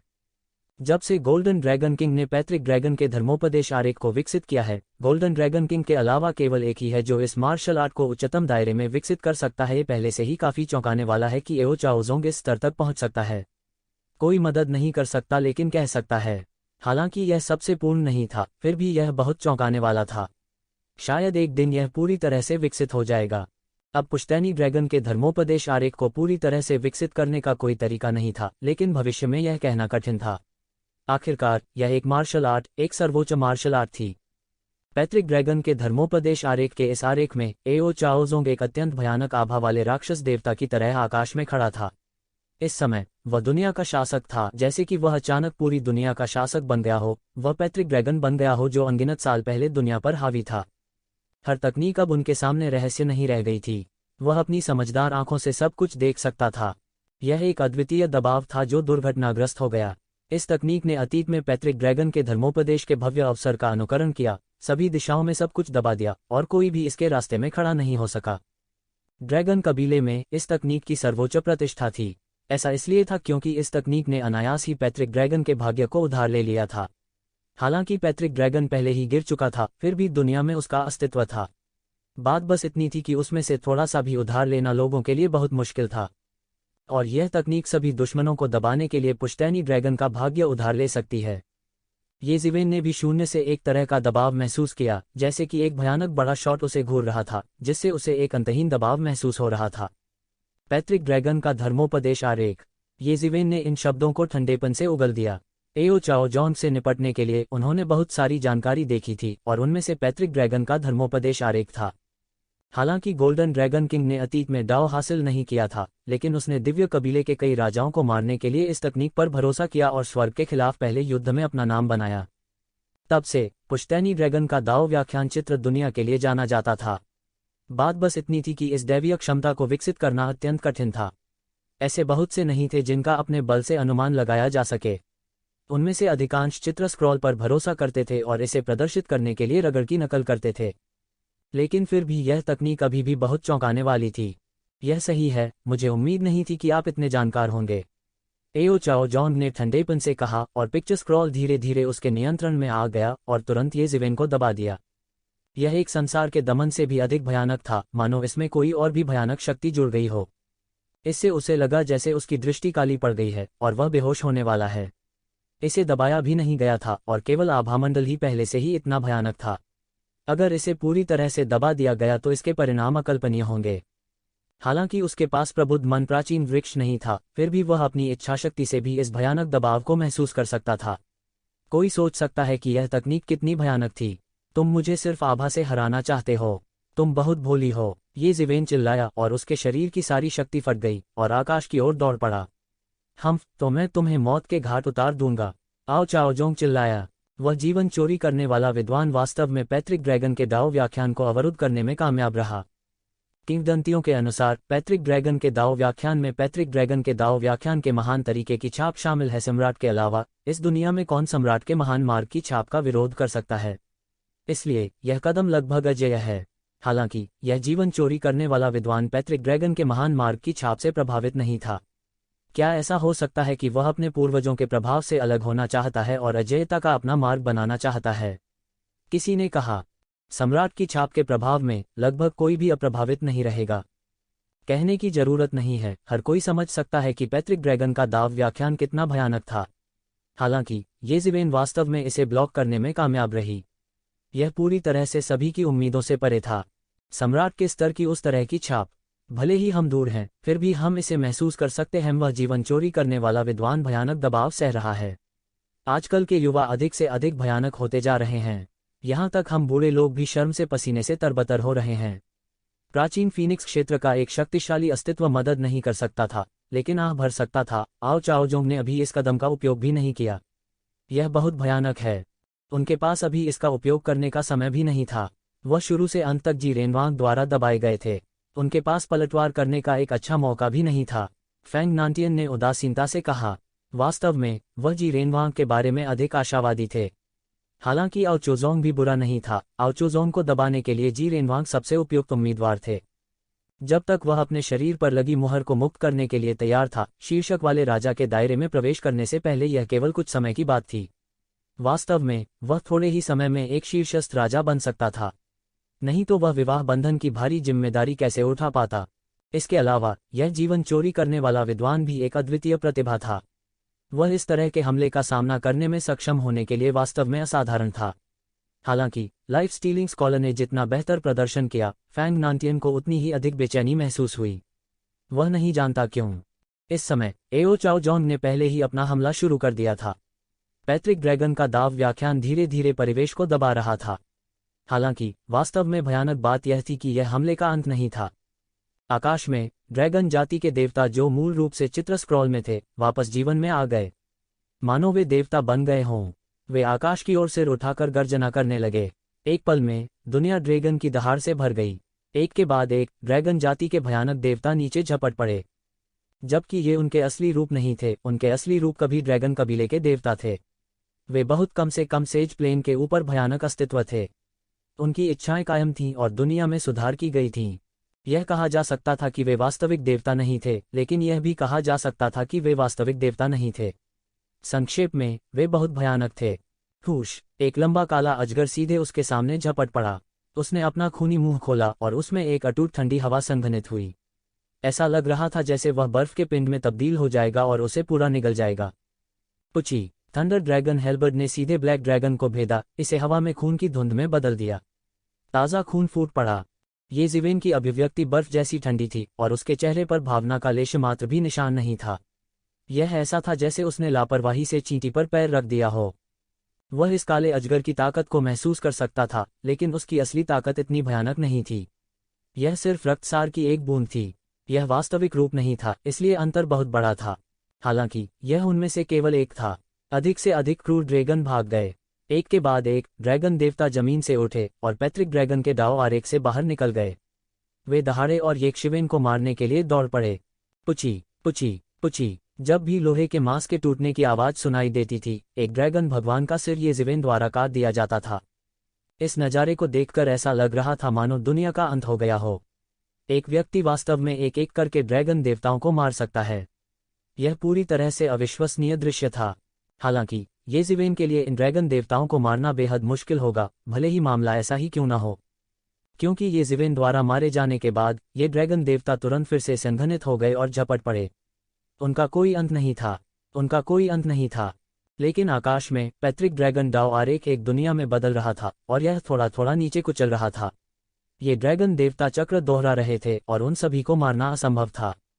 येक्षिवेन ने आखिरकार मारना बंद कर दिया। गड़गड़ाहट के ड्रैगन स्वचालित रूप से उसके शरीर के चारों ओर बन गए और उन ड्रैगन देवताओं की ओर झपटे। उसने आकाश में उन ड्रैगन देवताओं से युद्ध किया। दृश्य अतुलनीय रूप से चौंकाने वाला लग रहा था। अनगिनत विशालकाय अजगर एक दूसरे को मार रहे थे। यह एक ऐसा विहंगम दृश्य था जिसे किसी भी समय नहीं देखा जा सकता था। और इस समय येजीवेन ने अपने हाथों को एक साथ रखा और ऐसा लग रहा था जैसे वह किसी प्रकार की मुहर बना रहा हो। सब देख रहे थे। किसी को पता होना चाहिए कि आओचोजोंग द्वारा लाया गया पैट्रिक ड्रैगन डाव आरेख बहुत भयानक था। यह बस थोड़ा थोड़ा करके दबा रहा था और यह सभी को कुचल सकता था और उसके सभी विरोधियों को मिटा सकता था। येजीवेन किस तरह का तुरुप का पत्ता पैट्रिक ड्रैगन डाव आरेख से निपटने की तैयारी कर रहा था। सभी बहुत उत्सुक थे। किसी को पता होना चाहिए कि यह कोई ऐसी चीज नहीं थी जिससे किसी सामान्य कदम से निपटा जा सके। उसके पीछे अनगिनत गर्जन और बिजलियां संघनित हो रही थीं और उन्होंने जल्दी से एक भयानक तोप का आकार बना लिया। यह पैट्रिक ड्रैगन डाव आरेख पर इंगित किया गया था जो सीधे नीचे दबा रहा था। आओ चाओजोंग, ध्यान से देखो। यह थंडर सम्राट की आसमान भेदने वाली तोप है जिसे मैंने आपके लिए विशेष रूप से परिष्कृत किया है। येक्षिवेन ने एक भयानक दहाड़ लगाए। इस तोप ने उसके शरीर की सारी जादुई शक्ति को तुरंत खत्म कर दिया था और फिर इसे थंडर सम्राट की स्काई पियर्सिंग तोप में संघनित किया गया था, जो एक अत्यंत भयानक ऊर्जा में बदल गई थी जो आकाश को छेद सकती थी। गड़गड़ाहट! गड़गड़ाहट की एक भयानक आवाज निकली और थंडर सम्राट की स्काई पियर्सिंग तोप निकली, जो पैट्रिक ड्रैगन डाव आरेख में दुर्घटनाग्रस्त हो गई। पैट्रिक ड्रैगन डाव आरेख ने तुरंत प्रतिक्रिया व्यक्त की और इसने तोप का सीधे विरोध करने के लिए अनगिनत दुष्ट ड्रैगन का गठन किया। सभी ने केवल इतना देखा कि एक पल में ऐसा लगा कि स्वर्ग और पृथ्वी के बीच कोई दूसरा रंग नहीं है। आकाश और पृथ्वी के बीच का सारा प्रकाश छीन लिया गया था और केवल अंतहीन ऊर्जा को टकराते हुए देखा जा सकता था। इस दृश्य को देखते ही कई देवताओं के भाव बदल गए। यह किस तरह का जादू है? यह इतना भयानक कैसे हो सकता है? यह वास्तव में पैट्रिक ड्रैगन डाओ आरेख का विरोध कर सकता है। मैंने कई थंडर डाओ जादू देखे हैं, लेकिन मैंने ऐसा भयानक कभी नहीं देखा। थंडर एम्परर स्काई पियर्सिंग तोप कितना दबंग नाम है, लेकिन इसके पास अपने नाम से मेल खाने की दबंग ताकत है। इस तोप के नीचे यहां तक आकाश को भी छेद दिया जाएगा। कितना भयानक है! यदि पहले हर कोई पैट्रिक ड्रैगन डाओ आरेख से चौंक गया था, तो अब हर कोई थंडर सम्राट की स्काई पियर्सिंग तोप से चौंक गया था। पैट्रिक ड्रैगन डाओ आरेख पर एओ चाओ जॉन के चेहरे ने एक अविश्वसनीय अभिव्यक्ति प्रकट की। यह उनका परम कौशल था और वह मूल रूप से इसका उपयोग जी रेनवांग के खिलाफ करना चाहते थे। किसने सोचा होगा कि उनके बीच का अंतर इतना बड़ा होगा? उसके पास शुरू से अंत तक इसका इस्तेमाल करने का मौका भी नहीं था और वह जी रेनवांग से हार गया। अब ये शिवेन को दबाने के लिए पर्याप्त से अधिक होना चाहिए था। उन्हें विश्वास नहीं था कि कोई जादू था जिसकी तुलना पैट्रिक ड्रैगन डाओ आरेख से की जा सकती है। लेकिन वह माने या न माने, यह अभी भी हुआ है। थंडर सम्राट की स्काई पियर्सिंग तोप सीधे पूरे पैट्रिक ड्रैगन डाओ आरेख के माध्यम से छेदी गई और उस पर खींचे गए अनगिनत ड्रैगन देवता एक एक करके सबके सामने ढह गए। इस भयानक शक्ति के सामने वे पूरी तरह से ढह गए। यह सीधे चित्र के बीच में पुश्तैनी ड्रैगन की ओर बढ़ा। आरेख में पैट्रिक ड्रैगन ने अचानक अपनी आंखें खोलीं और आने वाले थंडर सम्राट की स्काई पियर्सिंग तोप को बर्फीली आंखों से देखा। उसने अपना मुंह खोला और आने वाले थंडर सम्राट की स्काई पियर्सिंग तोप का सामना करने के लिए अनगिनत ड्रैगन की लपटें निकालीं। गड़गड़ाहट। 10 सेकंड से अधिक समय बीत गया और टक्कर अभी भी जारी थी। यह केवल कुछ सेकंड का था और यह बहुत छोटा लग रहा था, पर सबकी दृष्टि में वह एक सदी जितनी लंबी थी। क्या आपको लगता है कि यह सब है? आओ चाओजोंग, अच्छी तरह से देखो। यह दूसरे चरण का हमला है जिसे मैंने थंडर सम्राट की स्काई पियर्सिंग तोप के आधार पर विकसित किया है। यह पूर्ण सफलता नहीं है, लेकिन यह देने के लिए पर्याप्त है आप एक बड़ा आश्चर्य। ये जिवेन लगातार हॉन्फ रहा था। वह ठीक होने के लिए ऑब्जर्विंग पसंद स्क्रिप्चर और फीनिक्स रिजनरेशन तकनीक का लगातार संचालन कर रहा था। उसने उनका खुलकर इस्तेमाल करने की हिम्मत नहीं की क्योंकि उसे अपनी पहचान छिपानी थी। उसकी ताकत भी आश्चर्यजनक गति से ठीक हो रही थी और उसकी जादुई शक्ति लगातार बढ़ रही थी।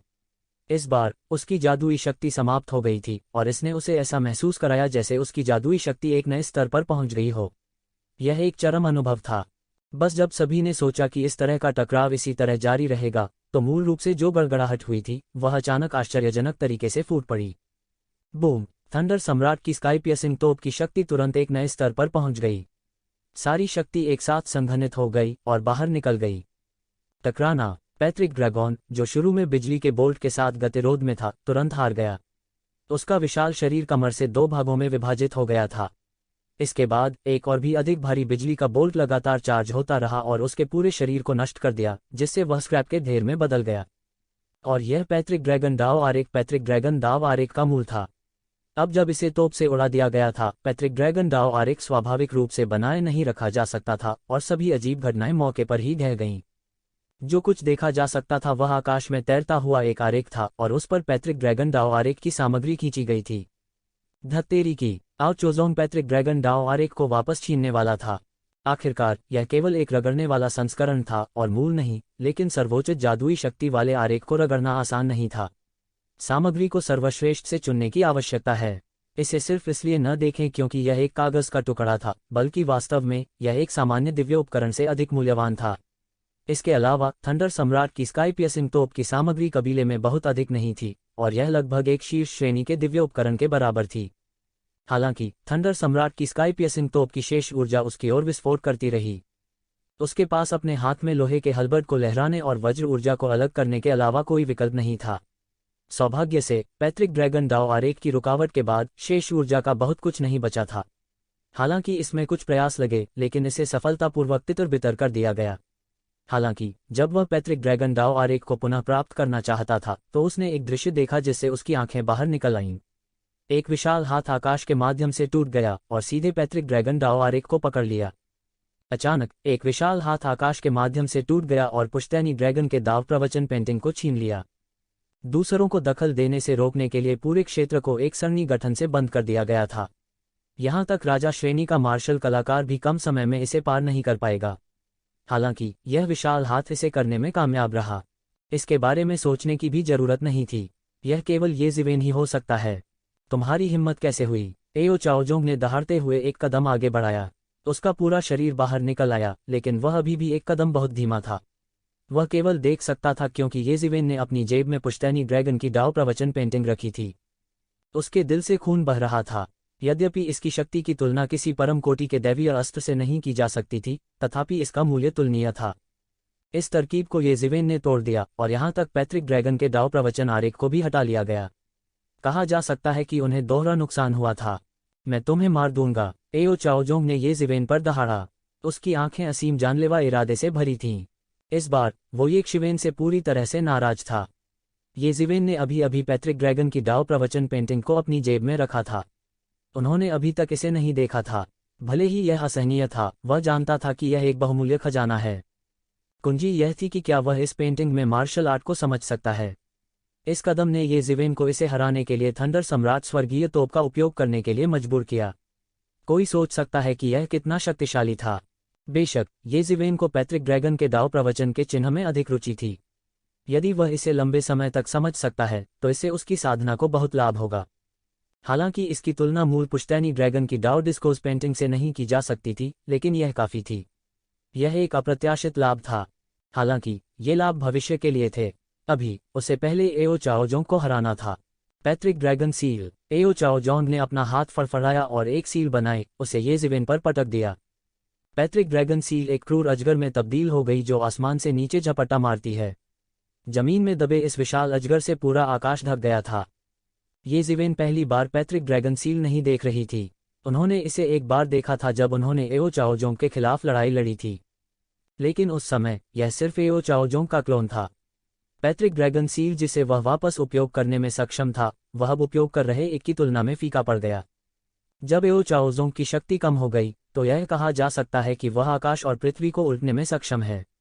इसकी शक्ति असीमित थी। दूसरी ओर ये जिवेन गतिहीन रही।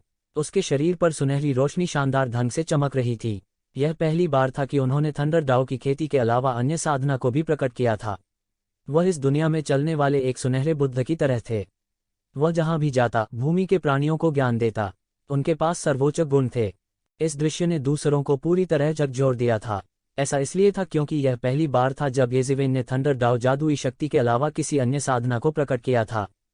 हर कोई अनुमान लगा रहा था कि क्या ऐसा इसलिए था क्योंकि उसने केवल लाइटनिंग डाओ दिव्य क्षमताओं की खेती की थी। यही कारण है कि वह लाइटनिंग डाओ दिव्य क्षमताओं को इस हद तक विकसित करने में सक्षम था। सब कुछ समझाने का यही एकमात्र तरीका था, लेकिन अब ऐसा नहीं लग रहा था। वह अभी भी अपनी ताकत छुपा रहा था। वह निश्चित रूप से अपनी ताकत छुपा रहा था। यह थंडर डाओ की खेती के समान सरल नहीं था। ये जिवेन की जादुई शक्ति अभी तक ठीक नहीं हुई थी, जिसने उसे कुछ और साधना प्रकट करने के लिए मजबूर किया। इस स्तर पर भले ही उसकी पहचान उजागर हो जाए, वह कम परवाह नहीं कर सकता। ये जिवेन ने एक कदम आगे बढ़ाया। फिर थंडर बैटल आर्मर उसके सुनहरे शरीर के बाहर प्रकट हुआ और उसे अपने अंदर लपेट लिया। उसने अपनी हथेली पर थप्पड़ मारा और पैत्रिक ड्रैगन सील से टकरा गया। भयानक दैवीय शक्ति ने एक पल में अधिकांश स्थान को चकनाचूर कर दिया। सब कुछ सुनहरे रंग में रंगा हुआ था। उसी समय थंडर डाओ की शक्ति एक चौंकाने वाले हमले में बदल गई और पैत्रिक ड्रैगन सील से टकरा गई। बूम! बहुत बड़ा धमाका हुआ था। ये शिवेन को पीछे हटने के लिए मजबूर होना पड़ा। एओ चाओजोंग के खिलाफ लड़ने के बाद से यह पहली बार नुकसान में था। यह पहले से अलग था जब एक आक्रामक पर था और दूसरा रक्षात्मक पर था। इस समय उसे वास्तव में ऐसा लग रहा था कि वह जीत नहीं सकता। बड़े अफसोस की बात है, घातक विद्वान का थंडर सम्राट हेवन पियर्सिंग तोप शक्तिशाली हो सकता है, लेकिन यह स्पष्ट है कि यह बहुत अधिक ऊर्जा की खपत करता है। यह एओ चाओजोंग जितना अच्छा नहीं है। हालांकि पैत्रिक ड्रैगन के दाव व्याख्यान आरेख में भी बहुत अधिक ऊर्जा की खपत होती है, लेकिन उसके पास इसकी एक प्रति है। यह खपत को आधा करने के लिए पर्याप्त है। आमतौर पर कुछ भी देखना काफी नहीं होता है, लेकिन निर्णायक क्षण में यह अंतर देखने के लिए पर्याप्त है। मुझे डर है कि यह अंतर और बड़ा ही होगा, फैंग नांटियन ने आह भरते हुए कहा। फैंग नांटियन को पता था कि उसका साधना स्तर क्या है। वह इसे केवल एक नज़र से स्पष्ट देख सकता था। इस समय हर कोई यह भी देख सकता था कि एक शिवेन ने बहुत अधिक ऊर्जा की खपत की थी। वह कदम अभी चौंकाने वाला हो सकता है, लेकिन इससे उसकी अधिकांश ऊर्जा का उपभोग होना चाहिए था। ये शिवेन सांस लेने के लिए हॉन्फ रही थी। जैसा सबने अनुमान लगाया था वैसा ही हुआ। उसकी मार्शल शक्ति अभी तक ठीक नहीं हुई थी। यदि यह इस तथ्य के लिए नहीं था कि उसके पास नींव के रूप में अत्याचारी शरीर था, तो उसे एओ चाओजोंग के पैतृक ड्रैगन सील द्वारा मार दिया गया होता। मरना। एओ चाओजोंग ने लगातार पीछा किया और एक और पुश्तैनी ड्रैगन सील को पटक दिया। ये जिवेन पीछे हटते रहे और बचाव करते रहे। उसे एक मृत अंत में मजबूर होने में बहुत समय नहीं लगा। तो क्या हुआ अगर तुमने मेरा पैतृक ड्रैगन का डाओ व्याख्यान आरेख ले लिया है? एक बार जब तुम मर जाओगे तो सब कुछ मेरे हाथों में आ जाएगा, एओ चाओजोंग ने ठंडेपन से कहा। हालांकि उसे अचानक एहसास हुआ कि एक शिवेन का आभामंडल अचानक बदल गया था। यह अचानक कई स्तरों से बढ़ गया था। नहीं, तुम जानबूझकर मुझे मेरे हमलों को शांत करने के लिए फुसला रहे थे। एओ चाओजोंग को तुरंत एहसास हुआ कि वह अभी एक शिवेन के जाल में फंस गया था। ये जिवेन ने एओ चाओजोंग को यह विश्वास दिलाने के लिए थकने का नाटक किया था कि उसे अपने प्रतिद्वंद्वी को मारने के लिए केवल थोड़ी सी जादुई शक्ति का उपभोग करने की आवश्यकता होगी। लेकिन वास्तव में वह ठीक होने के लिए समय की इस अवधि का फायदा उठा रहा था। इससे भी ज्यादा भयानक बात यह थी कि वह इतने कम समय में इस हद तक ठीक हो गया था। एओ चाओजोंग द्वारा याद दिलाए जाने के बाद आखिरकार सभी ने प्रतिक्रिया दी। ये जिवेन ने किस तरह की चाल चली? एओ चाओजोंग की तो बात ही छोड़िए, उन्हें भी धोखा दिया गया था, क्योंकि वे वास्तव में एक शिवेन की निचली रेखा को कभी नहीं समझ पाए थे। इसीलिए उनके साथ धोखा हुआ है। स्थिति बदलने वाली है, किसी ने कहा। यह सही है, आपने सही अनुमान लगाया है। दुर्भाग्य से बहुत देर हो चुकी है। ये जिवेन के शरीर पर गड़गड़ाहट की शक्ति तुरंत गड़गड़ाहट के समुद्र में बदल गई। भयानक शक्ति पल भर में भड़क उठी। उन्होंने तुरंत पलटवार शुरू कर दिया। हालांकि वह अपने चरम पर नहीं पहुंचा था, लेकिन वह उससे बहुत दूर नहीं था। इससे उसकी युद्ध प्रभावशीलता प्रभावित नहीं हुई। आपकी किंवदंती यहाँ समाप्त होनी चाहिए। यह समाप्त होने का समय है। उसने एक कदम आगे बढ़ाया और एओ चाओजोंग के साथ लड़ने के लिए थंडर ड्रैगन हेल्बर्ट को अपने हाथ में ले लिया। आप वास्तव में अपने चरम पर पहुंच गए हैं। यह मेरी गलती थी जिसने आपको यह अवसर दिया। दुर्भाग्य से यह बेकार है। दुर्भाग्य से जब आप ठीक हो गए हैं तो मैं भी अपने चरम पर पहुंच गया हूं। एओ चाओजोंग ने जैसे को तैसा तरीके से कहा। वह अपने हाथ में परशु को लहराता रहा और एक शिवेन से टकराता रहा।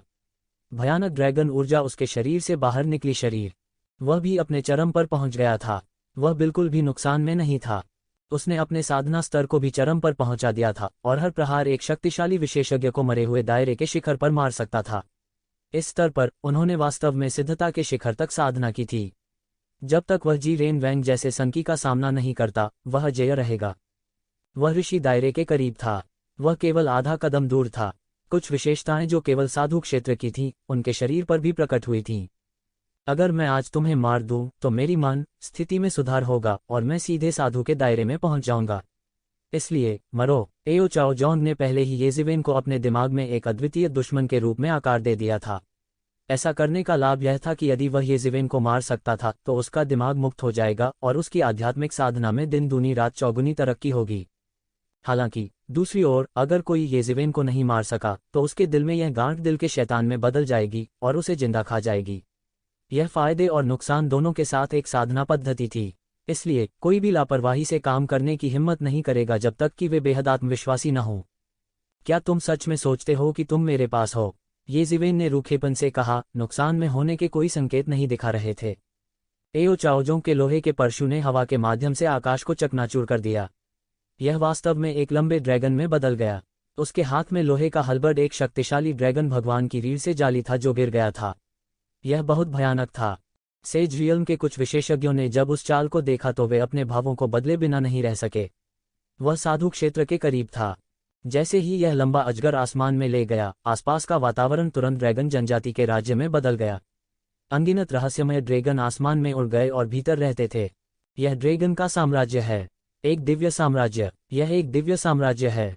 एओ चाओजोंग ने वास्तव में एक दिव्य साम्राज्य का उपयोग किया है। किसी ने कहा, यह वास्तव में एक दिव्य साम्राज्य है जो आकार लेने वाला है। एक बार उसका दैवीय राज्य आकार ले लेगा तो यह वास्तव में बुरा होगा। मुझे उम्मीद नहीं थी कि उसकी खेती पहले ही इस स्तर तक पहुंच चुकी होगी। वह अभी भी इसे पहले छुपा रहा था। इससे कोई फर्क नहीं पड़ता कि डेडली स्कॉलर के पास क्या क्षमताएं हैं। चाहे वह कितना भी मजबूत क्यों न हो, वह एक दिव्य साम्राज्य के खिलाफ लड़ने में सक्षम नहीं होगा। यह सही है। केवल एक चीज जो ऋषि साम्राज्य के दिव्य साम्राज्य के खिलाफ लड़ सकती है वह स्वयं दिव्य साम्राज्य है। इसके साथ ही कोई भी ये शिवेन की संभावनाओं के बारे में आशावादी नहीं था। मेज पलट चुकी थी और ये जिवेन ऊपर वाले हाथ से नीचे वाले हाथ में आ गई थी। आइए प्रतीक्षा करें और देखें कि घातक विद्वान क्या करने जा रहा है। जिस क्षण दिव्य साम्राज्य प्रकट हुआ, येज़िवेन ने महसूस किया कि उसका पूरा शरीर अंतहीन ईश्वरीय शासन की जंजीरों से घिरा हुआ था। वह इसे बाहर से नहीं देख सकता था, लेकिन वह महसूस कर सकता था कि यह एक दैवीय राज्य है। भले ही यह एक दैवीय राज्य था जिसे अभी आकार लेना बाकी था, फिर भी इसमें अनंत क्षेत्र के शिखर पर किसी को पूरी तरह से दबाने की शक्ति थी। दैवीय राज्य लोगों से भिन्न थे। दुनिया के अनगिनत कानूनों के संघनन से लोगों का निर्माण हुआ। सभी कानून अभी भी दुनिया के समान ही थे, लेकिन जोर अलग था। कुछ लोगों ने वे ऑफ थंडर की साधना की, और थंडर के नियम विशेष रूप से सक्रिय होंगे। हालांकि दैवीय राज्य अलग थे। यह एक ऐसा स्थान था जो पूरी तरह से दिव्य गुरु द्वारा नियंत्रित था। भगवान ने कहा कि प्रकाश हो जाए, और प्रकाश हो गया। यह कोई किंवदंती नहीं थी, यह पेचीदा होने वाला था। तो यह तुम्हारा तुरुप का पत्ता है। येज़िवेन की अभिव्यक्ति गंभीर थी। वह अनगिनत दिव्य कानूनों से घिरा हुआ था। उसने अपनी मुक्ति की आंख खोली और पाया कि अखाड़े के नियमों को संशोधित किया गया था। वह जो चाहे कर सकता था। वह सबसे भयानक हिस्सा था। हुश हुश, येज़िवेन के शरीर से गड़गड़ाहट और बिजली की बारिश हुई। उसने गरजने और बिजली चमकने का अपना क्षेत्र खोल दिया और येज़िवेन के दैवीय साम्राज्य का जबरन विरोध किया। हालांकि गड़गड़ाहट और बिजली का उनका क्षेत्र केवल 3 फीट के दायरे को ही कवर कर सका। बाकी डोमेन पूरी तरह से कंप्रेस था। ईश्वरीय साम्राज्य की शक्ति बहुत भयानक थी। यदि यह पूरी तरह से बना हुआ दैवीय साम्राज्य होता, तो येज़िवेन को बिजली और गरजने के अपने क्षेत्र को खोलने का अवसर भी नहीं मिलता। यह बेकार है, तुम मेरे दिव्य साम्राज्य को हिला नहीं सकते, एओ चाओज़ोंग ने ठंडेपन से कहा। उसके हाथ में लोहे का हलबर्ड विस्मयकारी प्रकाश के फटने से फट गया। येज़िवेन ने स्पष्ट रूप से देखा कि एओ चाओज़ोंग अपने आप में एक दिव्य साम्राज्य को संघनित नहीं कर सकता था। यह संभावना थी कि उसने लोहे के परशु की शक्ति उधार ली थी, ठीक उसी तरह जैसे उसने एक महान जादुई शक्ति को संघनित करने के लिए पैट्रिक ड्रैगन डाओ आरेख का उपयोग किया था। हालांकि इसकी मदद नहीं की जा सकी। ड्रैगन द्वीप को अनगिनत वर्षों के लिए पारित कर दिया गया था। इसमें सभी प्रकार के गुप्त खजाने और जादुई शक्तियां थीं। यह कुछ ऐसा था जिससे दूसरे केवल ईर्ष्या कर सकते थे। मरना। एओ चाओज़ोंग ने अपने परशु के साथ येज़िवेन पर हमला करते हुए अपने दिव्य साम्राज्य का विस्तार करना जारी रखा। सभी जानते थे कि वह वास्तव में क्रोधित था। वह अपनी सर्वोच्च शक्ति से येज़िवेन को कुचलकर मार डालना चाहता था।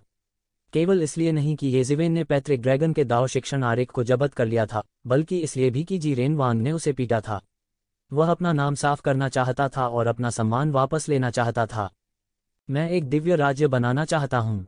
कोई मुझे रोक नहीं सकता, कोई नहीं। आओ चाओज़ोंग की आध्यात्मिक शक्ति बढ़ रही थी।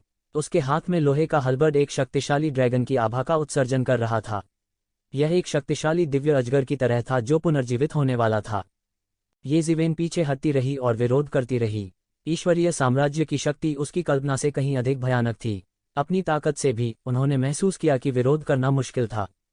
हालांकि उन्होंने डर के कोई लक्षण नहीं दिखाए, न ही उन्होंने कोई भावनात्मक उतार चढ़ाव दिखाया। उसकी आंखें स्थिर जल की तरह शांत थीं, जिनमें एक भी लहर नहीं थी। उसके शरीर के भीतर रहस्यमय स्थान इस दिव्य साम्राज्य के बारे में बहुत सारी जानकारी का पागलपन से विश्लेषण कर रहा था। यह एक दुर्लभ अवसर था। आमतौर पर उसे समझने के लिए एक दिव्य राज्य को इतने खुले तौर पर कब प्रस्तुत किया जाएगा। हालांकि यह बहुत ही रोमांचकारी वातावरण था। यह वास्तव में एक दुर्लभ अवसर था। यदि यह पूर्ण दैवीय राज्य होता, तो वह बहुत पहले ही हार चुका होता। इसे समझने के लिए उसके पास समय होना असंभव होता। वह पीछे हटता रहा और बचाव करता रहा। पूरा दृश्य तत्काल एओ चाओज़ोंग के नियंत्रण में था। मुझे उम्मीद नहीं थी कि एओ चाओज़ोंग के पास इतनी छिपी हुई ताकत होगी। मैं अभी नहीं बता सकता। ऐसा लगता है कि ऐसा नहीं है कि एओ चाओज़ोंग कमजोर है, लेकिन जीरेन वांग बहुत मजबूत है। लड़ाई का परिणाम अब तय होना चाहिए। कोई भी ईश्वर राष्ट्र के खिलाफ तब तक नहीं लड़ सकता जब तक कि वे ईश्वरीय मास्टर क्षेत्र के विशेषज्ञ न हों। नहीं, वह वास्तव में एक दोष है। फैंग नांटियन ने अपनी आंखें मूंद लीं और कहा, एओ चाओज़ोंग की सबसे बड़ी खामी यह है कि उसका गॉड किंगडम स्वयं संघनित नहीं है। इसके बजाय वह अपने हाथ में ड्रैगन हेलबर्ड पर निर्भर है। केवल इस ईश्वर राज्य को बनाए रखने के लिए बड़ी मात्रा में जादुई शक्ति की आवश्यकता होती है। अपनी जादुई शक्ति से, चाहे वह कितना भी शक्तिशाली क्यों न हो, वह उसे हमेशा कायम नहीं रख सकता। एक बार यह गिर गया तो वह मर जाएगा। और वो डेडली स्कॉलर शायद इसी मौके का इंतजार कर रहा है। यह केवल एक बात है कि अंत में कौन बना रह सकता है। इस समय, हालांकि बाहर के लोगों के पास फैंग नांटियन की दूरदर्शिता नहीं थी, फिर भी उन्हें धीरे धीरे एहसास हुआ कि कुछ गलत था। हालांकि एओ चाओज़ोंग के हमले बहुत भयंकर थे, येज़िवेन बहुत मुश्किल स्थिति में थी। तू ज़िवेन बहुत मुश्किल स्थिति में थी। ऐसा लग रहा था जैसे वह कोई छोटी सी नाव हो जो किसी भी समय राक्षसी लहरों में डूब जाएगी। हालांकि चाहे कितने भी हमले क्यों न किए गए हों, ये ज़िवेन हमेशा समय पर सभी हमलों को रोकने में सक्षम थी। हालांकि वह एक मुश्किल स्थिति में था और उसके शरीर पर कई घाव दिखाई दिए थे, लेकिन वे घातक नहीं थे।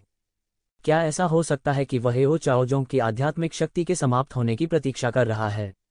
यह सही है, यह उसके लिए एकमात्र मौका है। कुछ पैनी नज़रों से कुछ लोगों ने पहले ही कुछ सुरागों का अंदाजा लगा लिया था। एओ चाओजोंग एक आश्चर्यजनक हमले के लिए पूरे दैवीय साम्राज्य की शक्ति का उपयोग कर रहा था। मूल रूप से उसकी ताकत येकशिवेन के बराबर थी, लेकिन वह येकशिवेन को हराने में सक्षम था, जो अच्छी स्थिति में था।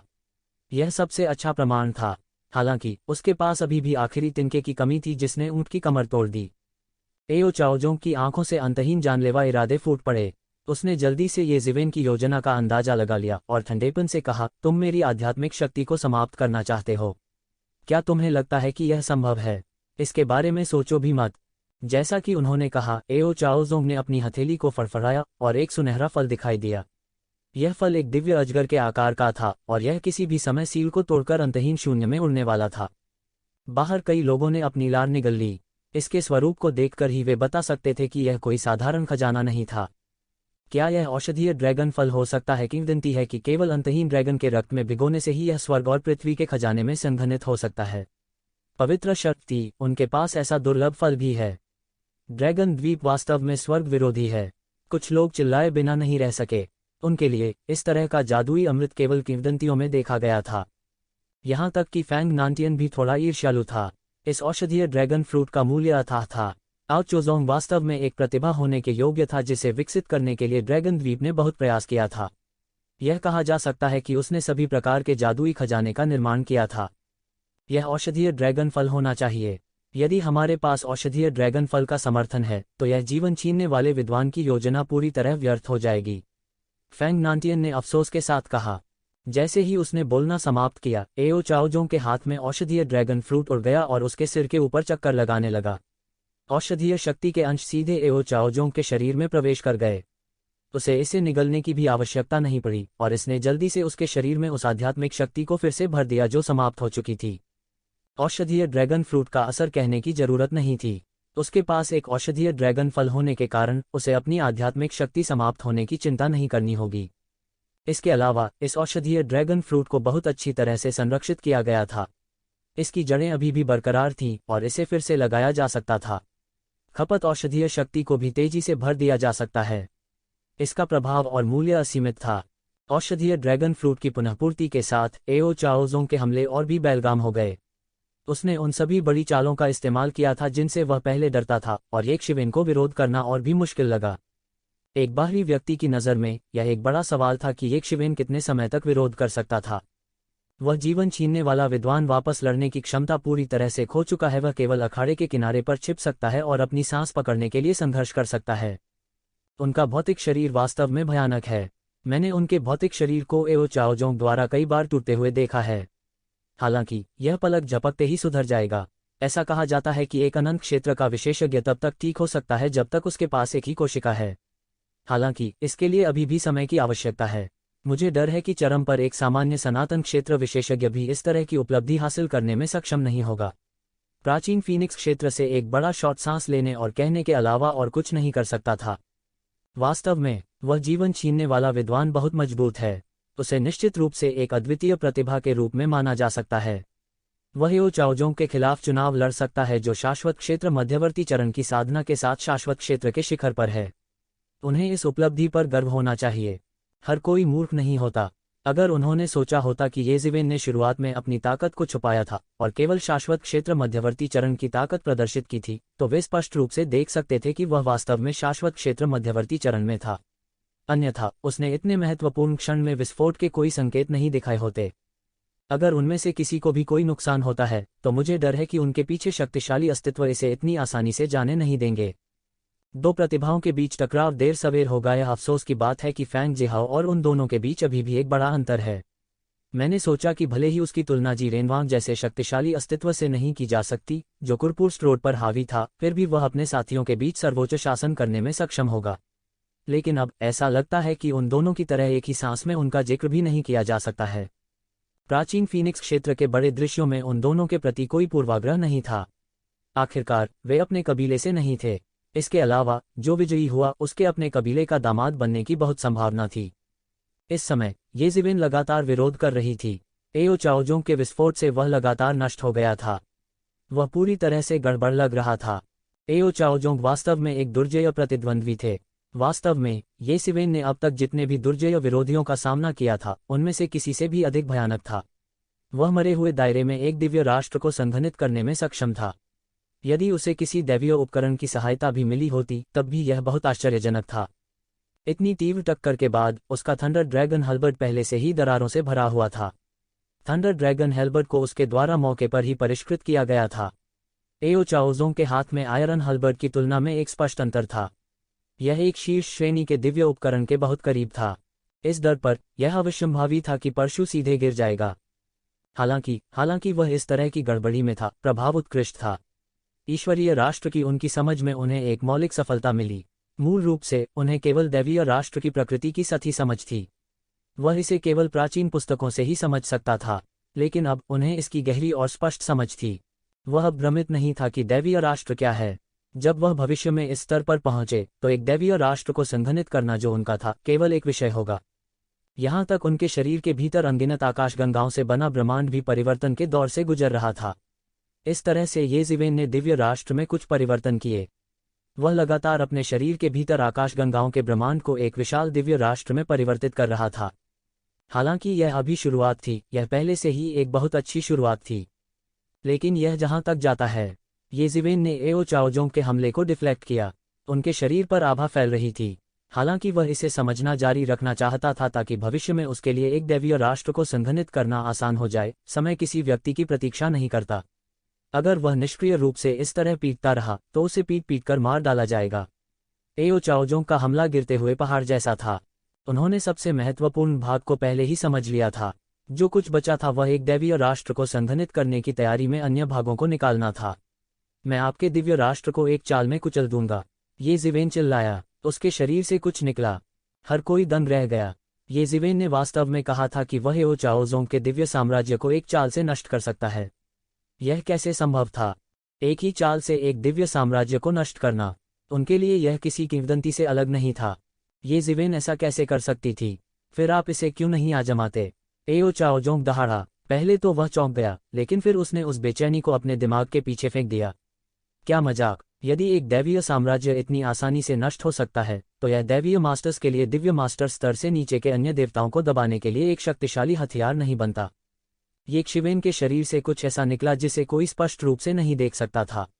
अस्पष्ट रूप से हर कोई केवल आकाश से उतरते एक विशाल सिर वाले ड्रैगन को देख सकता था जो एओ चाओजोंग के दिव्य साम्राज्य में दुर्घटनाग्रस्त हो गया था। जैसे कि एक रासायनिक प्रतिक्रिया को ट्रिगर करते हुए एओ चाओजोंग का डिवाइन किंगडम, जो मूल रूप से बेहद अत्याचारी था, सबके सामने इंच दर इंच उखड़ने लगा। लोहे के हल्बर्ट के भीतर ड्रैगन सोल जो जगाने वाला था, ऐसा लग रहा था कि कुछ भयावह हो गया है और तुरंत पीछे हट गया। इस दैवीय साम्राज्य को लोहे के परशु ने ही बनाए रखा था। अब जब लोहे के हल्बर्ट के भीतर ड्रैगन आत्मा डर गई तो पूरा दिव्य साम्राज्य एक पल में पूरी तरह से ढह गया। सब दंग रह गए। उन्होंने कभी नहीं सोचा था कि चीजें इस तरह बदल जाएंगी। एओ चाओजोंग पूरी तरह से अचंभित रह गया। उसने कभी नहीं सोचा था कि उसका ईश्वरीय साम्राज्य वास्तव में बिखर जाएगा और वह एक पल में बिखर जाएगा। यह सिर्फ एक छोटा सा नहीं था, लेकिन यह सब एक पल में था। वह किस तरह की तकनीक है? वह साफ साफ देख भी नहीं पा रहा था कि क्या हो रहा है। उसने जो कुछ भी महसूस किया वह उसके दिल की गहराई से आई धड़कन की भावना थी, जो एक पल में उसके दिमाग को घेर लेती थी। यह ऐसा था जैसे वह अपनी प्रजाति के प्राकृतिक दुश्मन से मिल गया हो। यह अभूतपूर्व था। ऐसी कई प्रजातियां थीं जो ड्रैगन को खाने की हिम्मत रखती थीं, जैसे कि गोल्डन डिवाइन हॉर और गोल्डन विंग्ड रॉक। हालांकि ऐसा करने की हिम्मत करने वाले अपनी प्रजाति के विशेषज्ञ थे।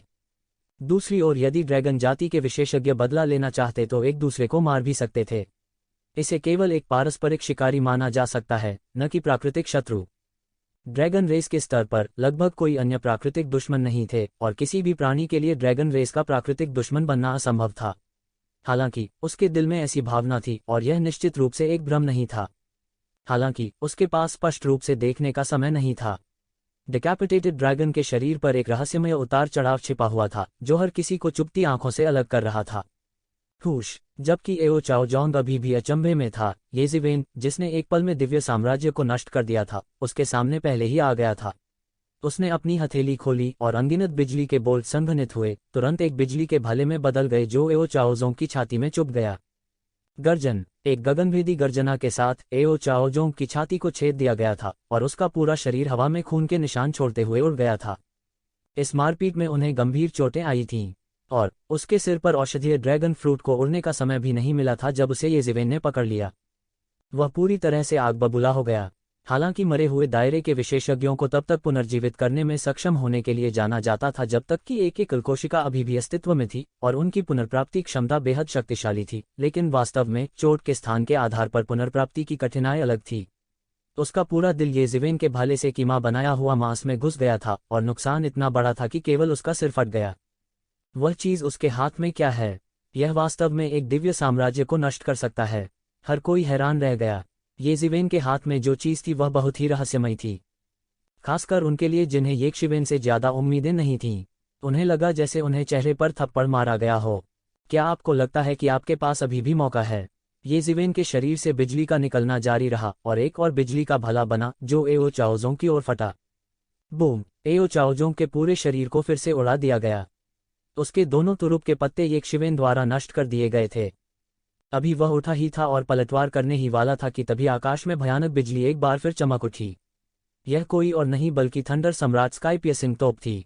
दरार। अनगिनत बिजली के बोल्ट चटक गए और एक पल में बिजली की अंतहीन शक्ति दुर्घटनाग्रस्त हो गई, सीधे एओ चाओजोंग के शरीर को नष्ट कर दिया। कबूम! भयानक शक्ति ने एओ चाओजोंग के शरीर के आधे हिस्से को उड़ा दिया और वह बेहद दुखी दिख रहा था। उसके पास विरोध करने या प्रतिक्रिया देने का समय भी नहीं था और इस बार वह फिर से गंभीर रूप से घायल हो गया। एओ चाओजोंग कदम दर कदम पीछे हटते गए और उनके चेहरे पर डरावनी झलक दिखाई दी। उनमें अब जरा सा भी अहंकार नहीं था, न ही उनमें अद्वितीय चरित्र का व्यवहार था। ऐसा तब भी नहीं था जब वह जी रेनवांग के खिलाफ लड़ रहे थे। जब वह जी रेनवांग के खिलाफ लड़ रहा था, भले ही वह हार गया हो, तब भी वह सोचेगा कि उसकी साधना उसके प्रतिद्वंद्वी से बहुत कम है। सबसे महत्वपूर्ण बात यह है कि उसने अभी तक अपने तुरुप के पत्ते का उपयोग नहीं किया था और यह अभी भी अज्ञात था कि भविष्य में एक ही क्षेत्र में लड़ने पर कौन विजयी होगा। लेकिन अब उनके प्रतिद्वंद्वी की खेती उनके मुकाबले कम थी और फिर भी उन्होंने लगातार अपने तुरुप के 2 पत्तों को नष्ट कर दिया था। उसे भारी नुकसान हुआ और दोहरा नुकसान हुआ। इसने उनके अजेय हृदय पर एक छाया डाली थी। उसके पास अब वह अजेय आत्मविश्वास नहीं था जो उसके पास शुरुआत में था। क्या तुम मुझे मारना नहीं चाहते थे? क्या तुम जी रेनवांग को चुनौती नहीं देना चाहते थे? तुम्हारा आत्मविश्वास कहाँ है? येजिवेन ने एक कदम आगे बढ़ाया और उसकी ओर दौड़ा। मेडिसिन ड्रैगन फ्रूट को उसने पालतू बना लिया था और अब वह उसके नियंत्रण में था।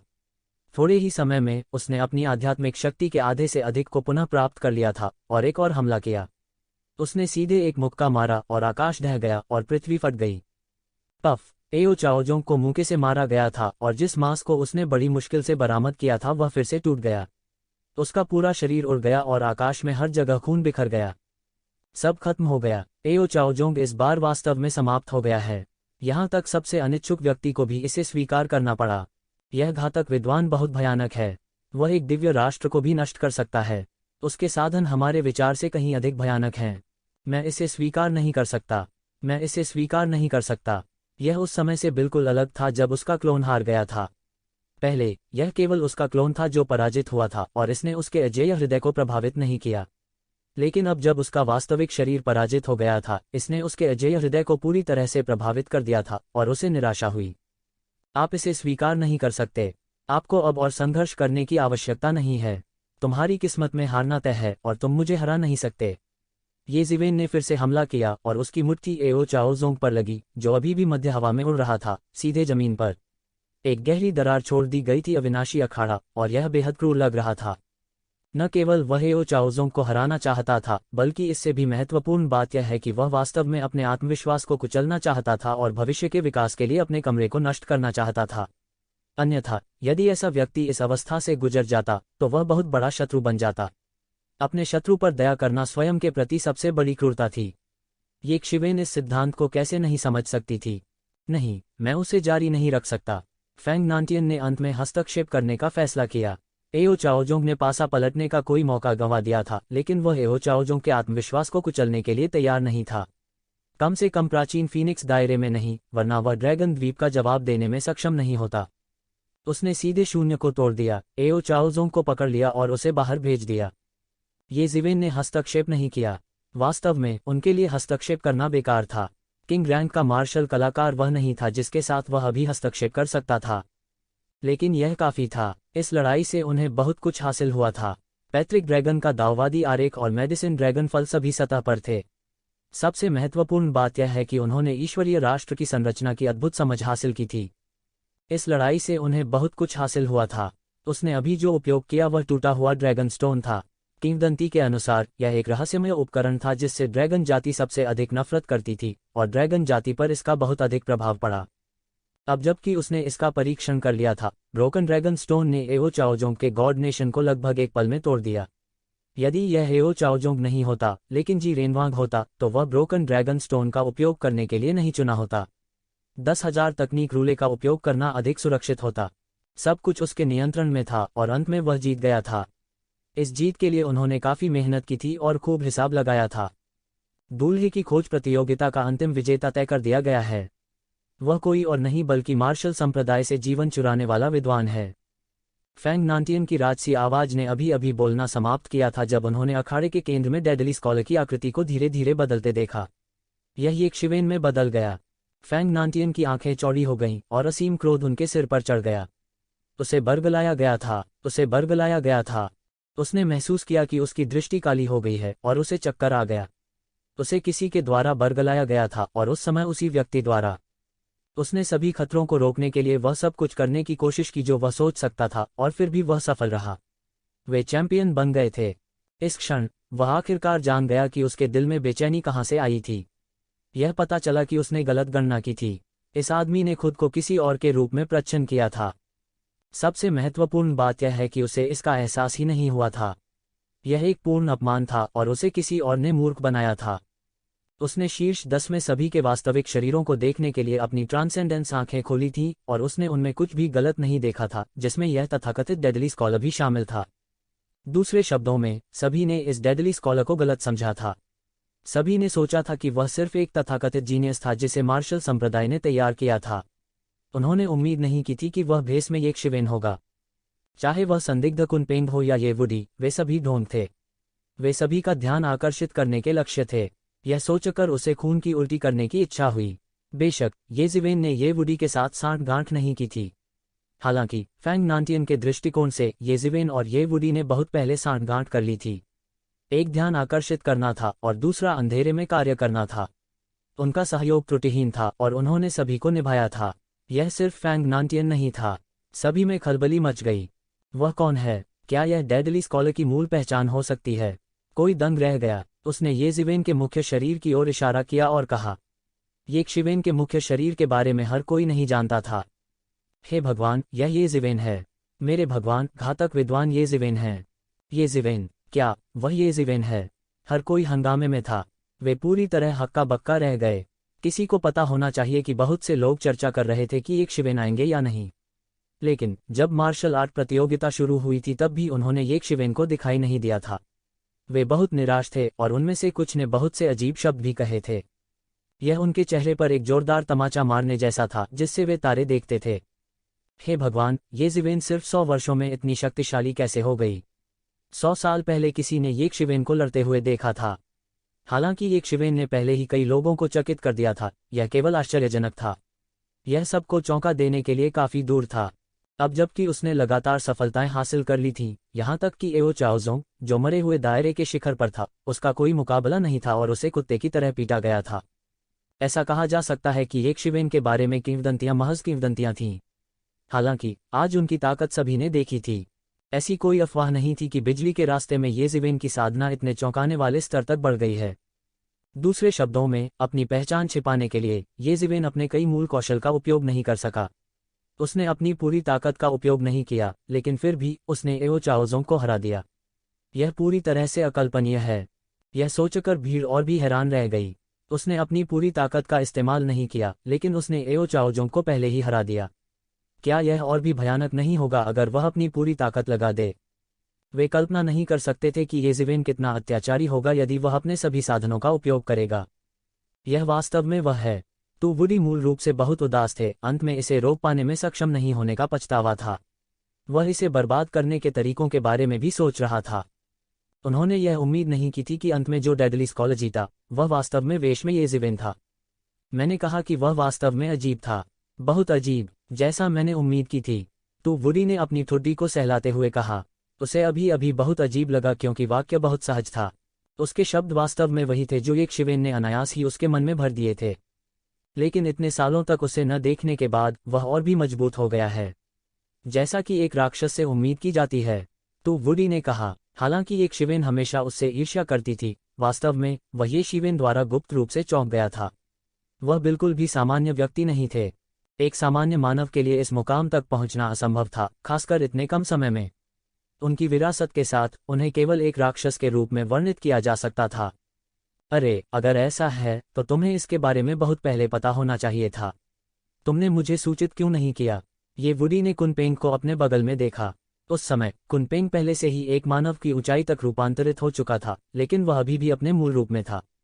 अगर वह नहीं चाहता कि मैं यह कहूं तो मैं भी नहीं कहूंगा, कुनपेंग ने शरारती मुस्कान के साथ कहा। उसने ये वुडी को पहचान लिया, नहीं तो आम आदमी उनके साथ खड़े होने की हिम्मत नहीं कर पाता। एक अच्छा शो होने जा रहा है।